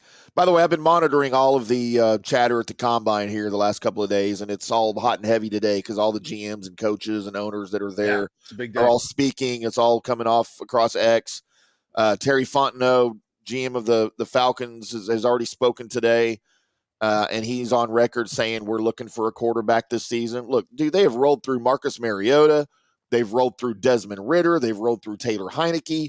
None of those guys are the guy, right? I mean, that's Ridder was a huge stretch. It was a reach, and it didn't work. God, who would have saw that coming? But he has also mentioned the names Justin Fields, Baker Mayfield, and Kirk Cousins. as the guys that they are looking at. Well, Kirk Cousins is a free agent. Baker Mayfield is a free agent. But like you said, to go get Justin Fields, who may be the guy they want, you're going to have to give up quite a bit. They have the number 8 pick. You're not going to draft a quarterback again. You're not doing that. Not with number 8. There's not going to be anybody worth taking at number 8. But you can certainly use that in your package for the Bears, right? So, yeah, I don't know if they want to give up the number 8 pick to get Justin Fields. I think that's too much. I think that's too much compensation. It's like Air Cecil says here, and he's right. Fields has lasted a ton of key stat categories over the last couple of years. He's a great athlete, but a bad quarterback. I just, and that's 100% true. The numbers don't lie, but look at what he's been dealing with. Sure. Look at coaching staff, the dysfunction that is the Chicago Bears, the lack of real weapons on that team. I mean, I don't know if any quarterback would have flourished in that system. I just don't know of anyone. So that's why I'm not standing on a soapbox for Justin Fields. I'm just saying, for me, his grade is not A, B, C, D. It's incomplete. I don't know what he is. I saw a lot of good stuff at the end of last year. I can tell you that. I saw a lot of good stuff at the end of last year. Yeah. And, say what you want, but these mobile, great athletic quarterbacks are the wave of the future in the NFL. And there are offenses that you can put him in where he can be effective and not necessarily have to be, that drop back passer, win from the pocket type guy, because he's got so many other attributes. I do think there's a huge part of relevancy that he brings to the Atlanta Falcons in that marketplace that carries a lot of weight with Arthur Blank. But again, it could have come down to compensation. I just, when it comes to Baker Mayfield and the Falcons, I don't see it as a good fit in terms of for Baker. Yes, he has some connection with Ra, and he has some connection with Zach Robinson. Those guys were at the Rams when he was there. It's not like it's a complete unknown, and they've got weapons. There's no question about it. But I think Baker feels a loyalty to the Buccaneers. I sense that when he talks. I sense that when we've talked to him. I've asked him a lot of questions over this year, and I've asked him that specific question. And I think he's absolutely genuine in his answers. He doesn't want to sit here and go, "I'm coming back no matter what. Whatever the pay, I'll take a hometown." He's not saying any of that. He's not gonna decrease his value. He wants to be in control. And if he wants to take a little bit of less money to get Mike Evans signed or whoever, let it be up to him. But he's not going to throw it out there that I'm just going to take a hometown discount. Right. So, but I think he's going to be. He shouldn't. He doesn't have a lot of contracts left. No, he doesn't. Somebody in here said they think. Sorry if I can't find your comment here, folks, but they said he thinks Baker's going to hit the open market. I don't think he will. I don't think Baker will hit the open market. I think he's going to come to a deal with the Buccaneers before he hits the open market. I think Mike might. I think Mike hit the open market. I think the Bucs may be willing to let him establish his value, because as much as we love Mike Evans, and we love Mike Evans, you can envision a world without him and the Bucs being successful next year if you have Baker Mayfield. Put it the other way around. If you don't have Baker Mayfield, who you got? Kyle Trask? Okay. I'm interested to see what he could do. Yeah. Man, I'd much rather have the known in Baker Mayfield than the unknown in Kyle Trask, or the unknown in Michael Penix, or the unknown in Bo Nix. No, thank you. And with the salary cap going up, it's almost paying him $30 million is almost free, because it's going up 30, 35 million. And obviously it is for everybody, but just in terms of where you're at on the cap, this is a good time to pay Baker Mayfield $30, $35 million. Because think of you got the continuity with the OC, not total continuity. Obviously Canales has moved on, but you got Liam Cohen, who knows him well. They're bros. You see that. The reason Liam Cohen is here is because of Baker Mayfield. So I just can't see them letting him get away, even if they have to overpay him. I just don't see him getting away. Well, and I don't see anybody breaking the bank for Baker Mayfield. I don't see the Falcons throwing $50 million a year at Baker Mayfield. And I think that's what it's going to take to get him out of Tampa. Yeah, they may throw 40 at him. Yeah, which he'll take 35 40. Here before he goes 40 there. Right. And here's the deal. Look, you want to compete in the South. That's the whole point. You just won the South. You made the playoffs, and you did it with Baker. Baker Mayfield right now is the best quarterback in the division. Yeah. You have the best quarterback in the division. If he goes somewhere else, whoever you sign probably won't be the best quarterback in the division. If you go with Kyle Trask, he's not going to be the best quarterback in the division. So keep your division titles. Keep defending your division titles, and you're going to do that with Baker Mayfield. And it's going to cost you 30 to 35 a year. Know that going into it, and it's going to be worth every penny. You're going to keep winning. Right. Yeah. Whether you keep Mike or not, and you probably will. You're going to have to pay for Mike. That's fine. But even without Mike, I think you still win the division next year. With a very, very deep draft class in wide receivers. Yes. If you lose Mike, you draft one in the first round. Is he going to be Mike Evans? No. Is he going to be younger and cheaper and faster? Probably. Will he become Mike Evans? Probably not. Probably not. But you can always hope. It's give and take. You still have Chris Godwin. You might sign a veteran to come in. I think we a lot more to see in David Moore. Yeah. Played sparingly, but, had 2 great catch and runs. I don't know why he didn't play more. It seems to me another one of those situations where the Bucs don't play the right people for whatever reason. That guy needs to see more time. So I think it's easier to find really good wide receivers than it is quarterbacks. I think that is a no-brainer. So I think Bake signs before free agency. I think Mike Evans might test the market. But I think in the end, they'll both be back. By the way, Calvin Ridley's available out there if you want to go get a guy. Look, and he's not Mike Evans. Wow. He's not Mike Evans, but, dude, you'll get him for $10 million less than you could get Mike Evans for. I'll bet on that. So, I'm just saying there's options. It's if you lose Mike Evans, all is not lost. Yeah. Yeah. So we'll keep monitoring the stuff that's coming out of the combine. Do you see anything else out there that has kind of hit you? Of course, I've been watching the Ravens stuff because as soon as we're off the air, I got to write about 20 articles on the Ravens at the combine. There you go. Apparently, Eric DeCosta, the GM of the Ravens, is in touch with Odell Beckham Jr., who is a free agent, of course, after they just paid him $16 million for 35 catches and less than 600 yards and 3 touchdowns. Robbery. We knew that at the time. That was a stupid deal. It was a bad deal, man. I was all for him playing there, but, dude, that was a bad contract. But they're interested in bringing him back, apparently. So, and apparently he said that they will most likely franchise tag Justin Matabuke, the Texas A&M product defensive tackle who had a career year in a contract year. So, he picked a good time. So, they're going to try to keep some of that defense together. All right, let's say hello to some of our commenters here and read some of your wonderful comments. If we have my music, please. From Christopher Cole, some fans are saying that Baker is going to get $40 million a year. He might. Yeah. Listen, if you got to go to $40 million and guarantee Baker $120 over 3 years with, on a 5-year deal, it's the cost of doing business. And you have an established quarterback who's a former number 1 pick, who took you to the playoffs, who has galvanized your team. It's not. Remember, you bring in a quarterback doesn't necessarily mean he's going to galvanize your team. See Russell Wilson. So see Jalen Hurts.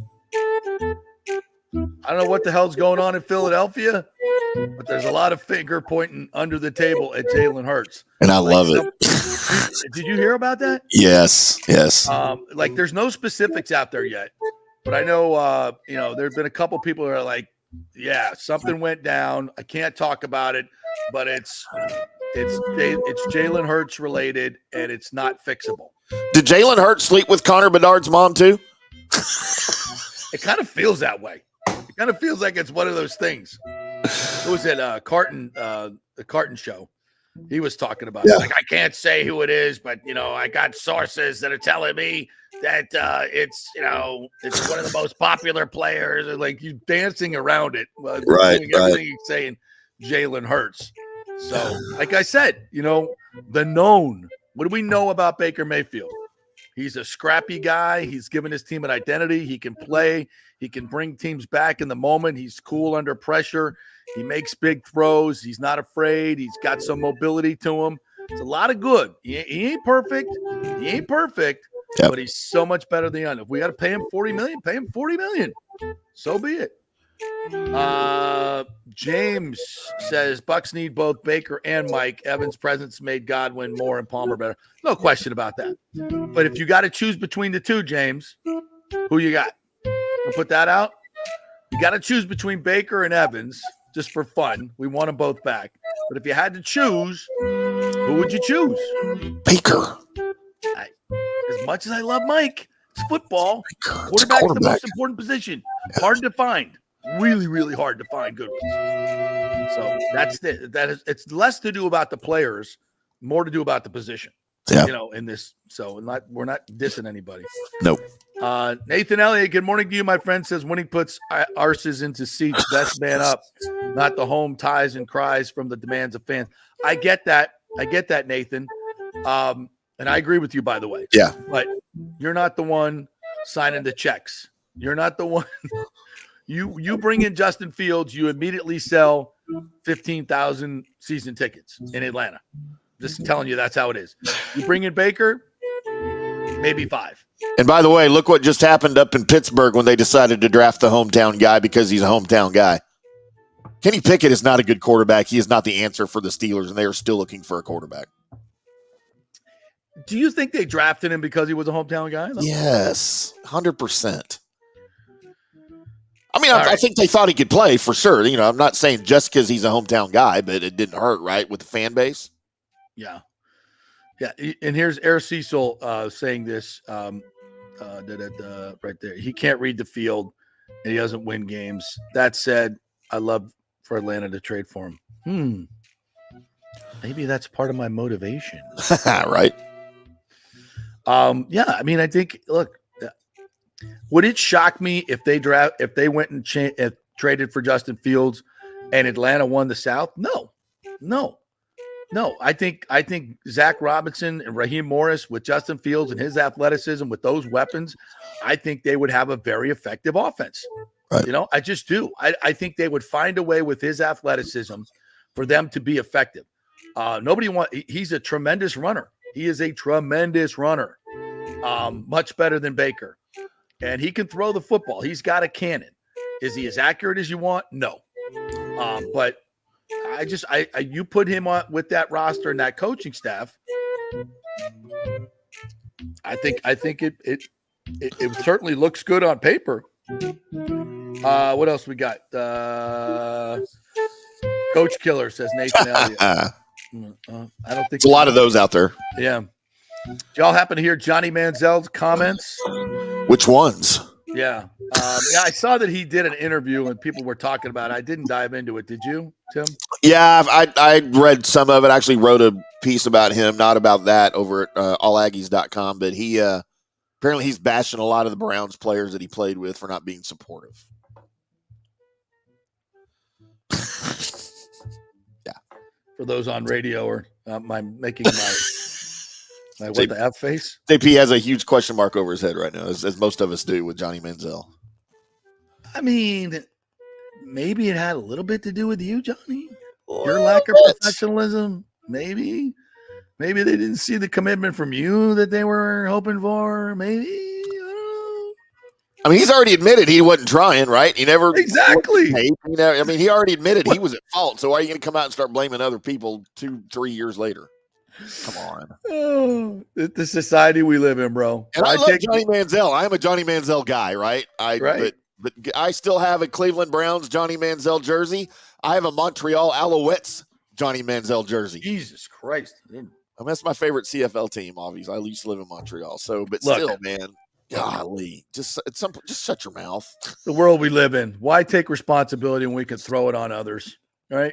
I mean, you're not looking at film. You're not even trying, but yet you're upset that the professionals whose lives and contracts are tied to your success were a little upset that you weren't in the facility looking at tape.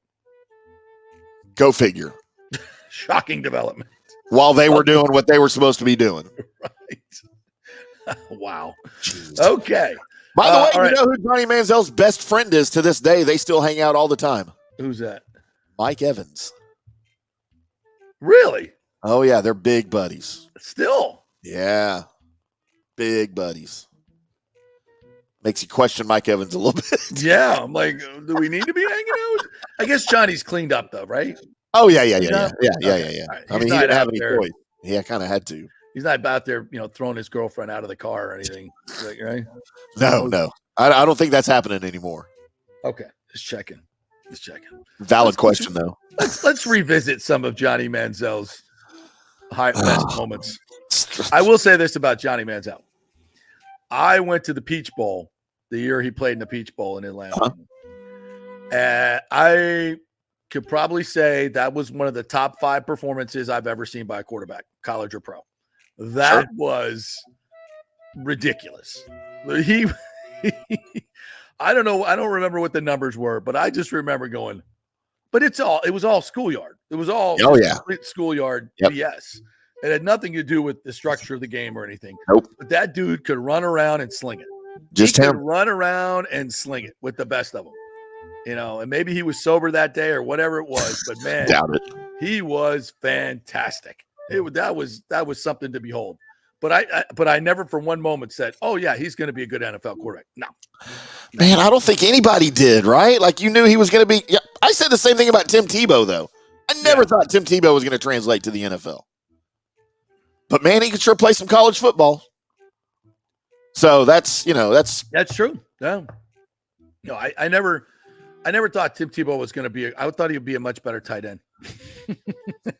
Oh, by the way, you know who else I'm saying that about now? Who's that? Caleb Williams. I'm on record as saying I would not draft Caleb Williams with the first overall pick. I think when all's said and done, we'll see how this goes. But I think it's going to be either Drake May or Jaden Daniels. Jaden Daniels, yeah. Those are definitely your first 2 quarterbacks that should go off the board. I think the more people look into Caleb Williams, the less they're going to like him. I mean, on tape and away from the ball. Yeah. I think that's all part of the process. That's all part of the process. When they start digging in, I don't think he has the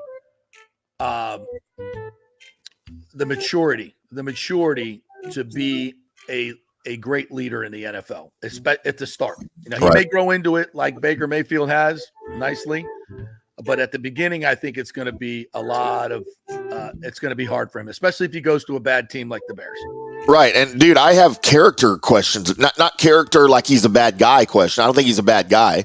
He's immature. Just maturity questions, Yes. And dude, you cannot come into the league and be thrust into that on a bad team that's going to draft you early, like number 1, like the Bears. It's Johnny Man. I'm not saying he's Johnny Manziel, but it's very similar situation. Yeah. Immaturity, bad football team, lots of pressure, number 1 pick. It's a bad cauldron of crap. It's what it is. It's a tough ask. For the most mature guys, like Peyton Manning, it was hard. Yep. He threw 28 interceptions his first year. It's tough. And when you go to a bad team, it's tough. And if you're immature and you can't handle that type of losing and futility early on, which I don't think Caleb is very good at. I don't think he'll handle it well at all. I think you'll see him, make some mistakes at the podium, throw people under the bus, run up to his mommy and cry in the stands. I still don't get that. It's not a good look. That is such a bad look, man. Good look. And God. It's even worse that you did it. I mean, what motivates you to do that? Immaturity does. Man. Immaturity. You think Peyton Manning was doing that? No one does that. Maybe Ryan Leaf did that. I don't know. Yeah, well, there we go. Immaturity. Maybe Rick Meyer pulled that. Yeah. Now, Johnny Manziel would run into the stands, into the lap of 3 hookers. Sure. With some blow. Who can blame him? But not your mom. Not your mom. Not a good idea. All right. Well, we'll take a break. We'll come back. TJ Reeves going to join us. We'll We'll scour the X wire to see what's going on at the combine, to see if somebody said anything stupid or smart. That'd be a shame. Yeah. So stay with us. Quick break. 3 minutes. JP here for the Geddes Gordon Real Estate Group and our good friend Jane Geddes. Folks, simply put, there is nobody like Jane. Jane is a former LPGA two-time major championship winner. She was also vice president of talent relations at WWE. She also has a law degree from Stetson. So if Jane can drain a 10-footer to win the U.S. Open and stare down Hulk Hogan in the boardroom, you want Jane on your real estate team to not only negotiate the best deal, but find you the perfect home or investment property. And when you work with the Geddes Gordon Group, you become part of the real estate family and get concierge services that include expertly staging, marketing, and preparing your home for sale. Advice on golf properties. Hey, you might even get some golf tips. Many of their clients become friends long after the sale or purchase is completed. It's all part of the deal. So if you're looking for that perfect home or investment property or trying to get top dollar for your home, go with Jane Geddes and the Geddes Gordon Group, because there's nobody like Jane. Call 813-485-6808 or go to geddesgordon.kw.com. That's GEDDES Gordon.kw.com or call 813-485-6808. All right, this is for all you guys who don't want to go to the gym and do 5,000 crunches. At Bay Area Modern Medical Center, you can get on the new True Body machine where you can reduce fat and tone up your muscle. It's like doing 54,000 crunches in just 15 minutes. Define your body as you see fit. True Body offers personalized muscle stimulation that delivers the equivalent of those 54,000 crunches in just 15 minutes. Just get in touch with them at Bay Area Modern Medical Center, BAMMC.com. Chris Lugo and the team over there will set you up on True Body and get amazing results. Non-invasive with comfortable and little to no pain and zero downtime. You can isolate and target those areas that you want to improve and treat multiple areas simultaneously. It's an amazing machine, so check it out at Bay Area Modern Medical Center, BAMMC.com. Is getting a home equity line a good idea right now with rates so high? Well, I put that question to my good friend Scott Fitzgerald at American Mortgage Services, and he says it all depends on where you're at financially. Many of us with ridiculous inflation have been charging up those credit cards, right? At 29% interest, hoping to catch up, but that ain't happening. Those interest payments are killing you. So yes, a consolidation loan and tapping into that crazy equity in your house is a great idea. That strategy can drop your monthly nut by thousands of dollars and stop wasting money on those interest payments. Fitz, the mortgage guy, has done thousands of loans for the past 25 years in Tampa Bay. Just did one for a former colleague who was a manager for a big bank mortgage division. He knows Scott is an independent broker and can get him a way better deal than at his own big bank. AMS Tampa has way lower overhead and gives you the savings. So if you're worried about fees and closing costs, have the free consultation with Scott and look at the actual numbers. It may shock you what he can do. Be smart. Stay one step ahead. Email Fitz at scott@amstampa.com, scott@amstampa, or call 813-294-7595. Scott Fitzgerald, MLS 386722. American Mortgage Services, 1000 North Ashley Drive, Suite 1020, Tampa first. Let's go. Right now, back to the show on FanStream Sports. All right, welcome back to the JP Peterson Show here. We'll be chatting with TJ Reeves here in just a second as I send him an invite to join our stream. And better late than never. IndyCar Tim will regale you with some great things from Twitter. People talking about that while I do this, because I obviously cannot multitask anymore. Yeah, this is fun. We can do this on air. It's so great. This is a weird combine. Like, I know the combine doesn't have the same meaning that it did years ago, you know, back when you and I were going and covering and it was the most important thing in the offseason before the draft, right? Right. Yeah. A lot of teams don't even care about it anymore. I think there's 20 head coaches that didn't even go. Yeah. Sean McVay famously, like he hadn't gone since 2020. Mike McCarthy, Cowboys head coach, did not go this year. I think Jerry and some of his guys are there. But it turned into more about like free agency and people talking about free agency and coaches and GMs coming to the mic and talking about issues for their teams than it is about the actual players. I mean, how much have we talked about the college players that are at the combine? Yeah. None.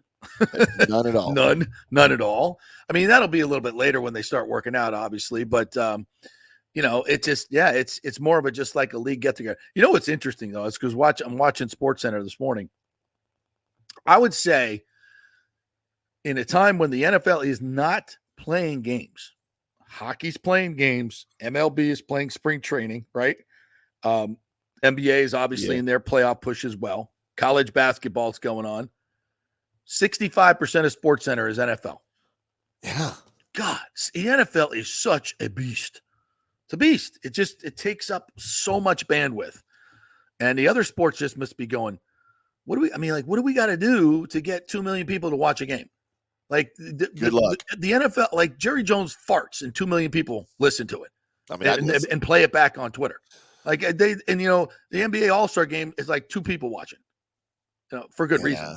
Yeah. But seriously, I mean, the numbers are just staggering with what the NFL does. And it's not even in season. Yep. Like it's off season. Crazy. Well, and that's, what, though, they do that on purpose. You know this, JP. Like they spread out they have the league meetings right after the Super Bowl and all that. Then you have the combines this week.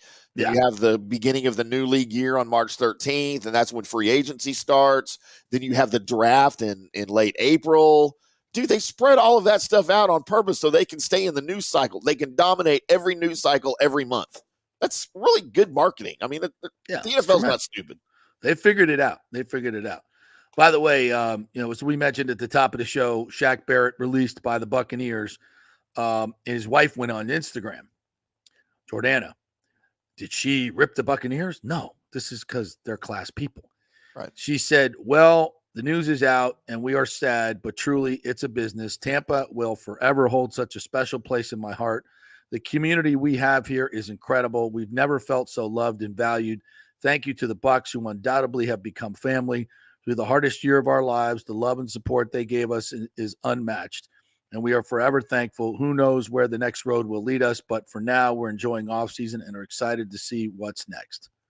How about that? Nice. That's class right there, man. That's class, and that's keeping it in great perspective. And they're a very faithful and religious family. I would expect nothing less from them. It's just they're just great people. They're great people, and that goes under the heading of crappy things happening to really, really good people, and it sucks because there's a lot of a-holes out there that you never wish anything tragic like that on anyone, but you hate it. You hate it when it's just these type of salt of the earth people. It's just awful. Anyway, so a couple other things. There was a little article in Times today about the community investment tax, which built Raymond James Stadium, which for those of you who don't remember, it was a huge, huge fight and issue to get that stadium built. The Glazers said they would pay for half. They never did. But that stadium cost $200 million. 200. That's it. That's it. When did that open? 1998. Wow. Inflation. Yeah. State of the art too. Yeah, I mean, like state of the art stadium. That's a great facility. Yeah, it's a fantastic facility. And they put probably another 200 into it since then just to keep it up and sound system and luxury boxes and everything. To me, it's a state of the art stadium. I don't know without, with the exception of a roof, right? It has everything. I think the sight lines are incredible. It's an intimate venue from the top deck. Sound, everything is perfect. It's just hot as hell in September and the first part of October.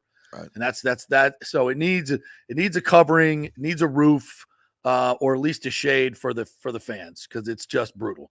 Or just have night games. Can we just have night games? Yeah. Night games. Because it cools off significantly there at night, right? Like you guys are 97 degrees during the day, but the sun goes down and it's in the 70s, sun, man. right? It's the sun. Like we're used to, like you want to hang out in the shade in the summer. It's not, I'm not going to stay out there for, a few hours, but, in the sun, it's just unbearable. It's you can't sit in the sun for more than a half an hour at a time. It's just brutal. And especially when you got fans all around you, it's brutal. So there's just some shade would be all you need, like they have in Miami. Yeah. That's just cover the fans, and I think you'll be fine. I don't know what the technology involved in putting on a roof, but I mean, building a whole new stadium just seems like such a waste. Yeah. I mean, it's perfectly fine. It's, the stadiums used to last 60, 70 years. Now it's like 30 years, 25 years. Let's be done. We need a new stadium. No, we need a roof on it probably, but can we do that? Can we figure that out? You would think we could with technology, right? That's the difference between, I guess, I mean, I'm sure there's several, but it's been years since I've been to Tampa, but between, Tampa and DFW, North Texas. So in the summertime, I think last summer we had 68 straight days of over 105 degrees. Yeah. But here's the issue. When the sun goes down, it cools off to 99 degrees. We don't have the ocean and a breeze like that, right? So even in the dead of summer, at midnight, 2 a.m., it could still be 97 degrees. Yeah, it's like Vegas. God, it's ridiculous. I got off the plane in Vegas at night, at 10 o'clock at night. It was still 108 degrees. Yeah, that's ridiculous. That's no bueno. Yeah, it's fine. It's fine in the shade. Can't we just have like a drone, like 50 drones with a canvas top between it, right? Right. And just like float it up during the games, and as the sun moves, you can move it to the right. Oh, you can move it to the left. Right? I mean, how much does a bunch of canvas weigh? I think you're onto something. Right? I mean, I see these drones that they put up in the air, they stay up forever, right? You get 50 drones, attach a canvas to it, and then you could just move it so you don't have those horrible half shade, half sun that you get with the stupid hole in the roof in Dallas. Used to have, right? Remember? God, Old Texas Stadium, yeah. Wreaked havoc with the TV cameras too. They have that now in Minnesota. Yeah, and it's all. But you can't. But if you have the canvas, you can move it.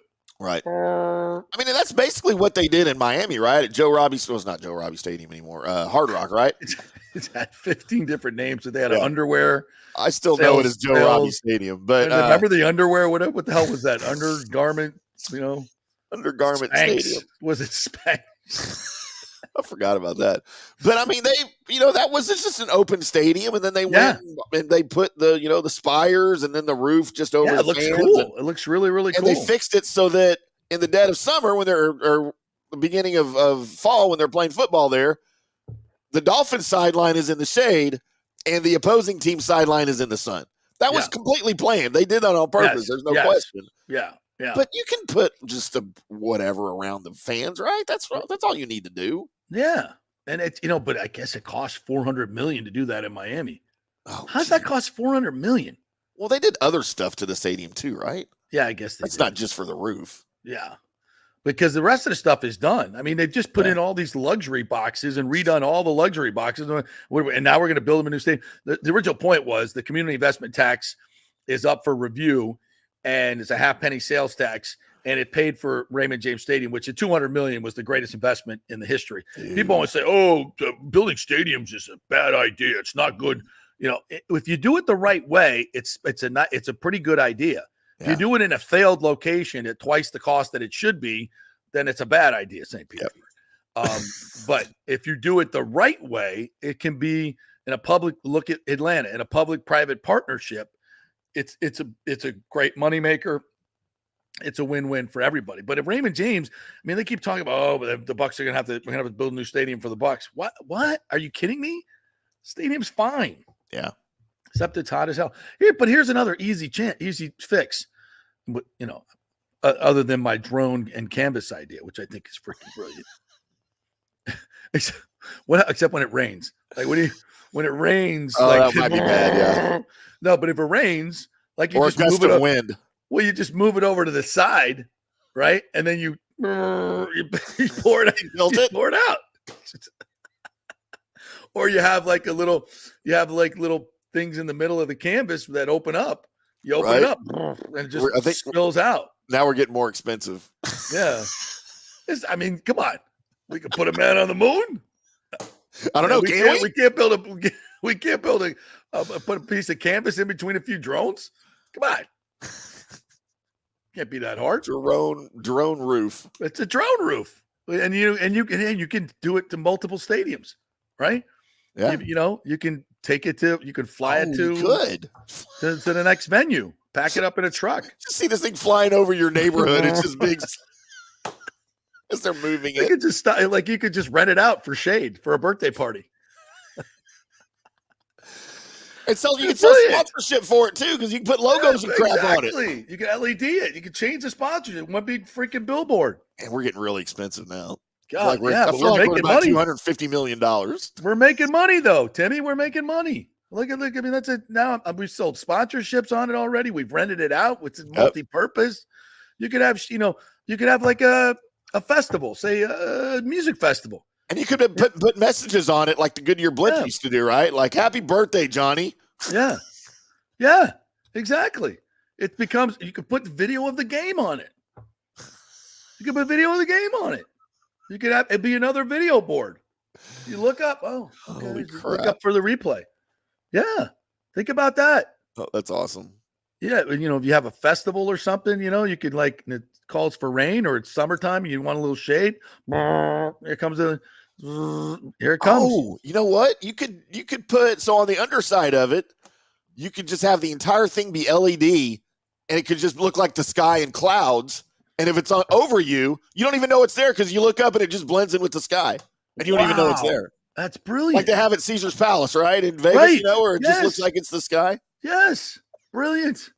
See, if anybody comes up with this and makes it, we're getting a cut. I'll be pissed. I'm 100% getting a cut. Yeah. I mean, I invented Topgolf 10 years before it was invented. Yeah. And I got nothing for it. So this time I'm on record. This show will live forever. That's right. And I'm coming at you when you make this. I'm getting at least some type of finder's fee or some type of that's a no-brainer. Just cut us in for 8%. I'll take 8% of the whole thing. Yeah. That's it. Look, it's catching wildfire in the comments. Canvas has turned into a 600 million. Yeah, it is. What, did the government get involved? Did the army get involved? What the hell happened? How did it get to six? How did 7 drones and a piece of canvas get to 600 million? Because it's got to fire. It's got to have missiles in it. Those drones too. Okay. It's got to be able to shoot down balloons. Yeah, we got to be able to send it to Ukraine and spend another $1 billion. Oh God. What is this? The Astros will now have drones to steal signs. They probably already have. Probably already do. Yes, the great Pro Player Stadium. But there was another. It was before, yeah. I'll find that. Google the other. Yeah, it was like some underwear company. Underwear. MDJFSU said that would be wild. The floating canvas. Yeah. It's the Rays had that sail idea. Well, it's like a sail, like a big piece of canvas that gives you shade. I mean, it can't, it's not that heavy. They're we got flying taxis now that are drones. You see these things? Gosh, yes. You getting in one of those, by the way? Nope. Am not. Without a pilot. Zero chance. It's without a pilot. You're just going to hop in that thing and it's going to take you over. I don't know. I think, it could work. I'd rather have one of my own to pilot and drive myself, and then we could put it on autopilot. Yeah. The NFL has figured out Bucks games at 1 p.m. in September means more beer sales. No, it means more people going to the freaking hospital. That's what it means. Yeah, you just, you just can't have it. But I don't understand why you just can't have all nothing but night games.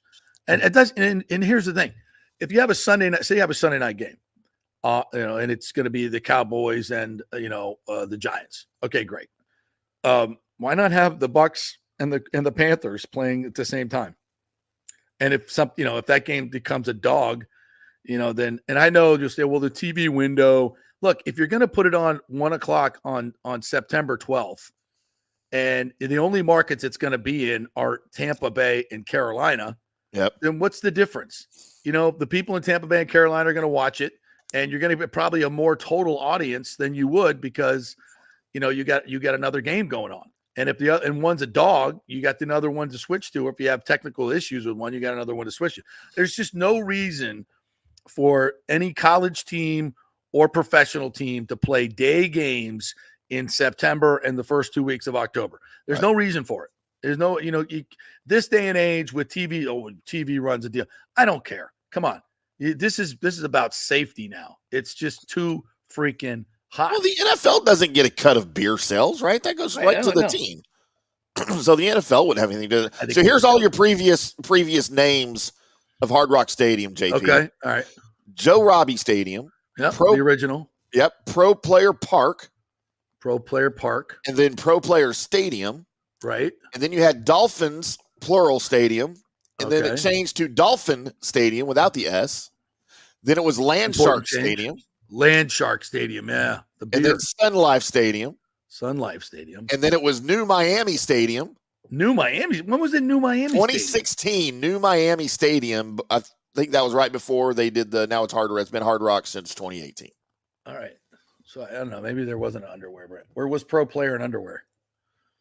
Probably. I don't. What is Pro Player? That's like a clothing brand, right? So yeah, it was. Yeah, and they made those like sliding shorts. So maybe I thought that's what it was. Yeah. Yeah, that's what you're thinking of. Huh. Yeah. Funny.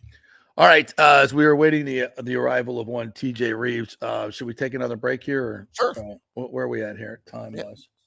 Oh, no, it's 11:50. No, so we'll wait for him to pop in. All right. Yeah. So I don't know when we're going to have the resolution for this Buccaneer Stadium, but it seems really, really foolhardy to be talking about, $2 billion for a dome stadium for a stadium that just is perfectly good. It's just no reason to be building a new stadium, and which makes, and I still hold out hope that they'll come to their senses and build a baseball stadium in Hillsborough County, which, by the way, is not going to take any of the community investment tax money, even if it was excluded, because they're talking about excluding schools and stadiums in the new community investment tax.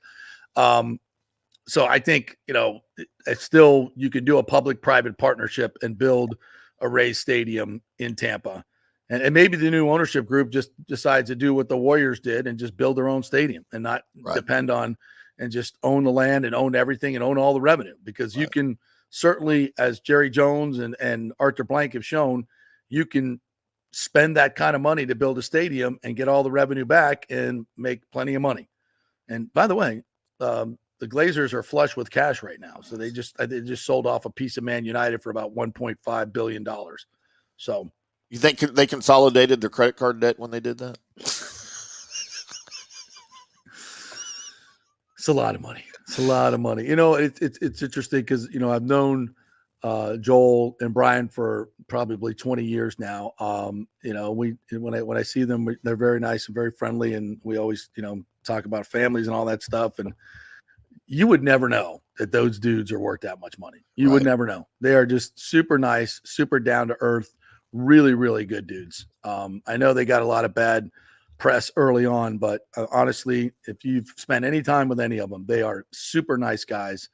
And as owners, I don't think you could ask for much more. Yeah. They have done everything you can possibly, and they've been the right blend of hands-on, hands-off owner, unlike the guy in Dallas. Just saying. A man that knows the Glazers very well, he dines with them often, is the great TJ Reeves, Buck sideline guy. What's up, brother? What a segue. Thank you for bearing with me. I got off the live handicapping show with BetUS TV. By the way, you always want the tips. They love Kentucky against Mississippi State tonight. Write them down. Write that down. Write them down to the peeps. Kentucky. They love lots of points in your part of the world. Timmy, Big 12 country. They love Kansas and BYU to score. I'm just here. I'm here for the handicapping help on the show.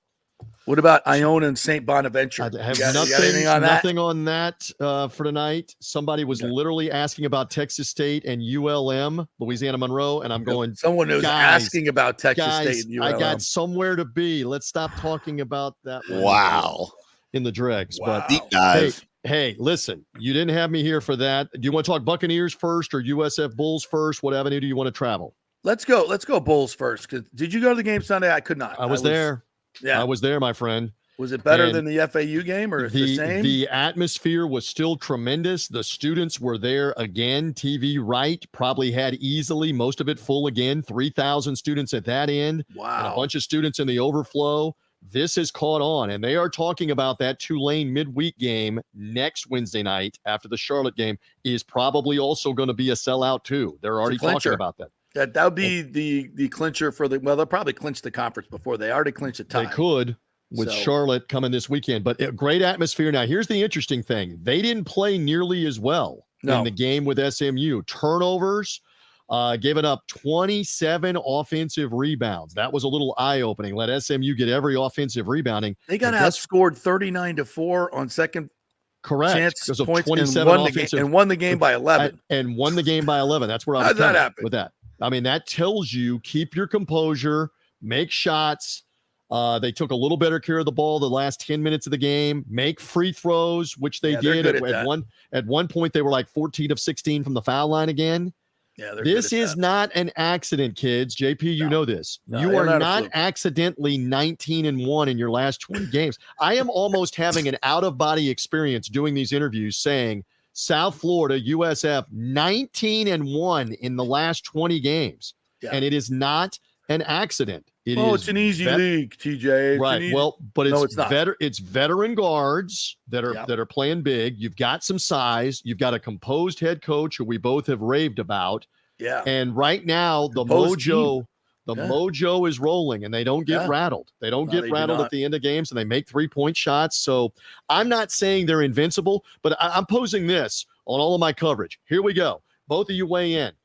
If it is the first four in Dayton, where USF, the last time they were in the NCAA tournament, they were in the first four, as you remember, JP, and beat Cal in the first four in 2012 with Stan Heath.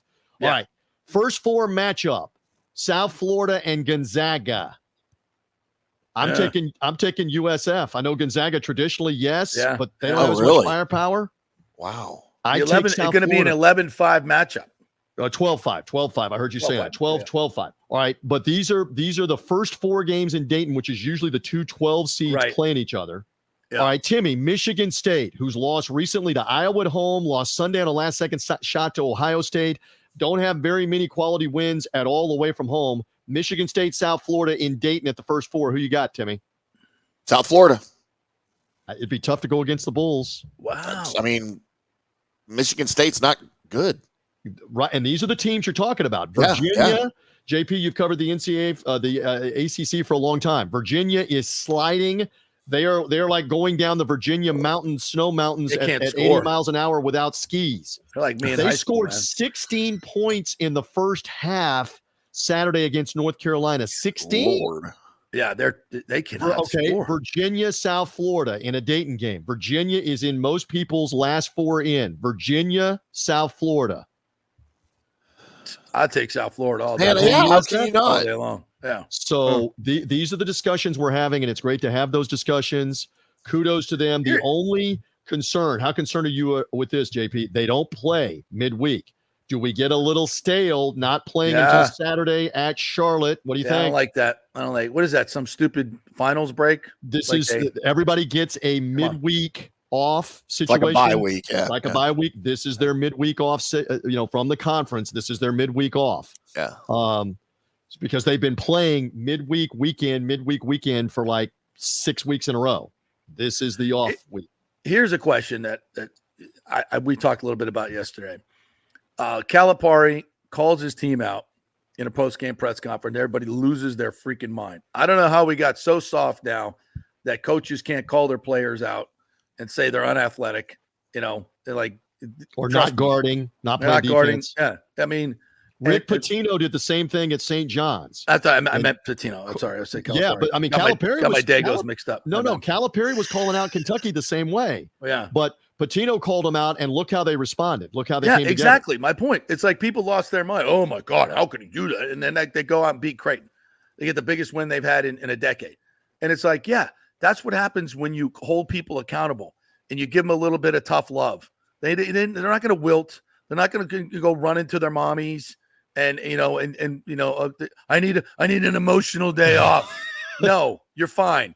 Go get better. Give me a hug. Give me a therapy dog. Oh, okay. Jesus. Back to. By the way, what the heck was Rick Pitino wearing yesterday? That was his white suit, a white out. His I don't know if he was channeling the Southern televangelist from the 80s and the 90s or what that was. Yes. But anyway, back to Amir Abdul-Rahim, the calm demeanor. Yeah. The fact that you're not going to hear him call people out, but his team is together. Yeah. His team is playing hard for each other. You love all of these things. I'm not saying they're invincible here, but they're going to be very tough to ignore here coming up in about a week. When if they get to 17-1, like we keep saying, JP, this is realistic. that is going to be very difficult for that selection committee to ignore at 17-1 in the regular season. And then let's see what they do in Fort Worth in your part of the world, Tim, in the American tournament, where between them and Memphis and Florida Atlantic and SMU and even Charlotte, everybody needs a win or two, if not the automatic bid. That's going to be a fascinating tournament for sure. So I was speaking about the Glazers. I think this is interesting. And nobody knows this for sure, but the scuttlebutt is that the Glazers were not on board with re-signing Mike last year. And not because they didn't want to re-sign him. They just wanted to see another year at age 30. And also the salary cap situation is very fluid. They knew that it would be going up. They didn't know how much. So a lot of different factors. But the bottom line is, if you're Mike Evans, you're like, thank you. Because guess what? He would have signed, if you'd have signed him last year before, he's probably going to make at least 20% more because the cap went up 20% roughly. Right. So it's like, if you're Mike Evans, like, is Mike pissed at the Glazers? He shouldn't be because they made him a lot of money. I know you got to go. I know you got to go, but here's the important thing is a year ago, they couldn't have given him the same guaranteed money and the same signing bonus that they can give him now. And he, you know, as much as he wanted it, they had so much dead cap money that they were taking a hit on. They can give it to him now. And I hate that you're releasing Shaq Barrett. We've talked several times on your show about what a great personal tragedy he went through and some triumph to come back and play this year. It's unfortunately the cool part of professional sports. He's making too much money for the productivity and they need the money elsewhere with younger guys. But that guy is still a key part of your Super Bowl win. He's got the single season sacks record. He got paid monstrously over the last 4 or 5 years. You just hate this business side of it. And again, I say the same thing I said to you last week. In Jason Light, we trust on wheeling and dealing here, whether it's franchise tag on Antoine Winfield, which is the speculation, Baker Mayfield cashing in big. Let's see what they do here over the course of the next few days when you can re-sign your own guys. Stand by. What do you predict? I think they're all, I mean, accuse me of being slanted, biased, fine. I think they're all three back. Winfield on a franchise tag, Mayfield and Mike Evans. Yeah, I agree. And if 100%. You're a Buck fan, you got to be thrilled if you can keep those three guys. What do you think for numbers for Baker? He's easily going to get like $45 million signing bonus and guaranteed salary for 2024. He is cashing in on a huge number now. 1 year. And then, I'm talking about then they'll spread the money out over the multiple years of the contract. But they're going to have to allot for that and then spread it out with a bonus. He's going to get 10 times the money than what he played for in 2023. It's going to be something like, it's the quarterback position. They're going to have to. And he earned it. You know? And he played it and earned it. And you're exactly right. So let's see what happens with this. I'm here at your disposal. I'll try to get in here quicker next time because I know you got to go. But it's always good to we do a little bonus for the people. You know how we are. We're for the people. Because you're having to wait for me while I'm talking about Iowa Penn State on the handicapping show. As only you can do. Because that is so riveting to the rest of the country, except the gambling degenerates that care about Iowa and Penn State. Good. Yeah, but you make even that sound interesting. So good for you. I try. I try. You really do. I'm here at your service, gentlemen. Let's see what happens with USF. No game midweek. Let's see what the Buccaneer moves are. I pledge to be with you whenever you need me. At Buck Sideline Guy, that's TJ Reeves. Thanks, partner. Appreciate it. See you, boys. All right, another award-winning broadcast here, going into the Hall of Fame archives. Well done, Timmy. Appreciate that. Our thanks to Bobby the Chief Taylor, who joined us today, Johnny Gerber and TJ Reeves, and great job, Timmy, as well. Don't forget to like and subscribe on our YouTube channel, FanStream Sports, The JP Peterson Show. You can also listen as a podcast anytime on Spotify, Apple, anywhere you get your podcasts. The Strike 102.5. Listen to us live on that big FM beast HD2. So we're everywhere. Thank you guys for joining us. We'll see you tomorrow.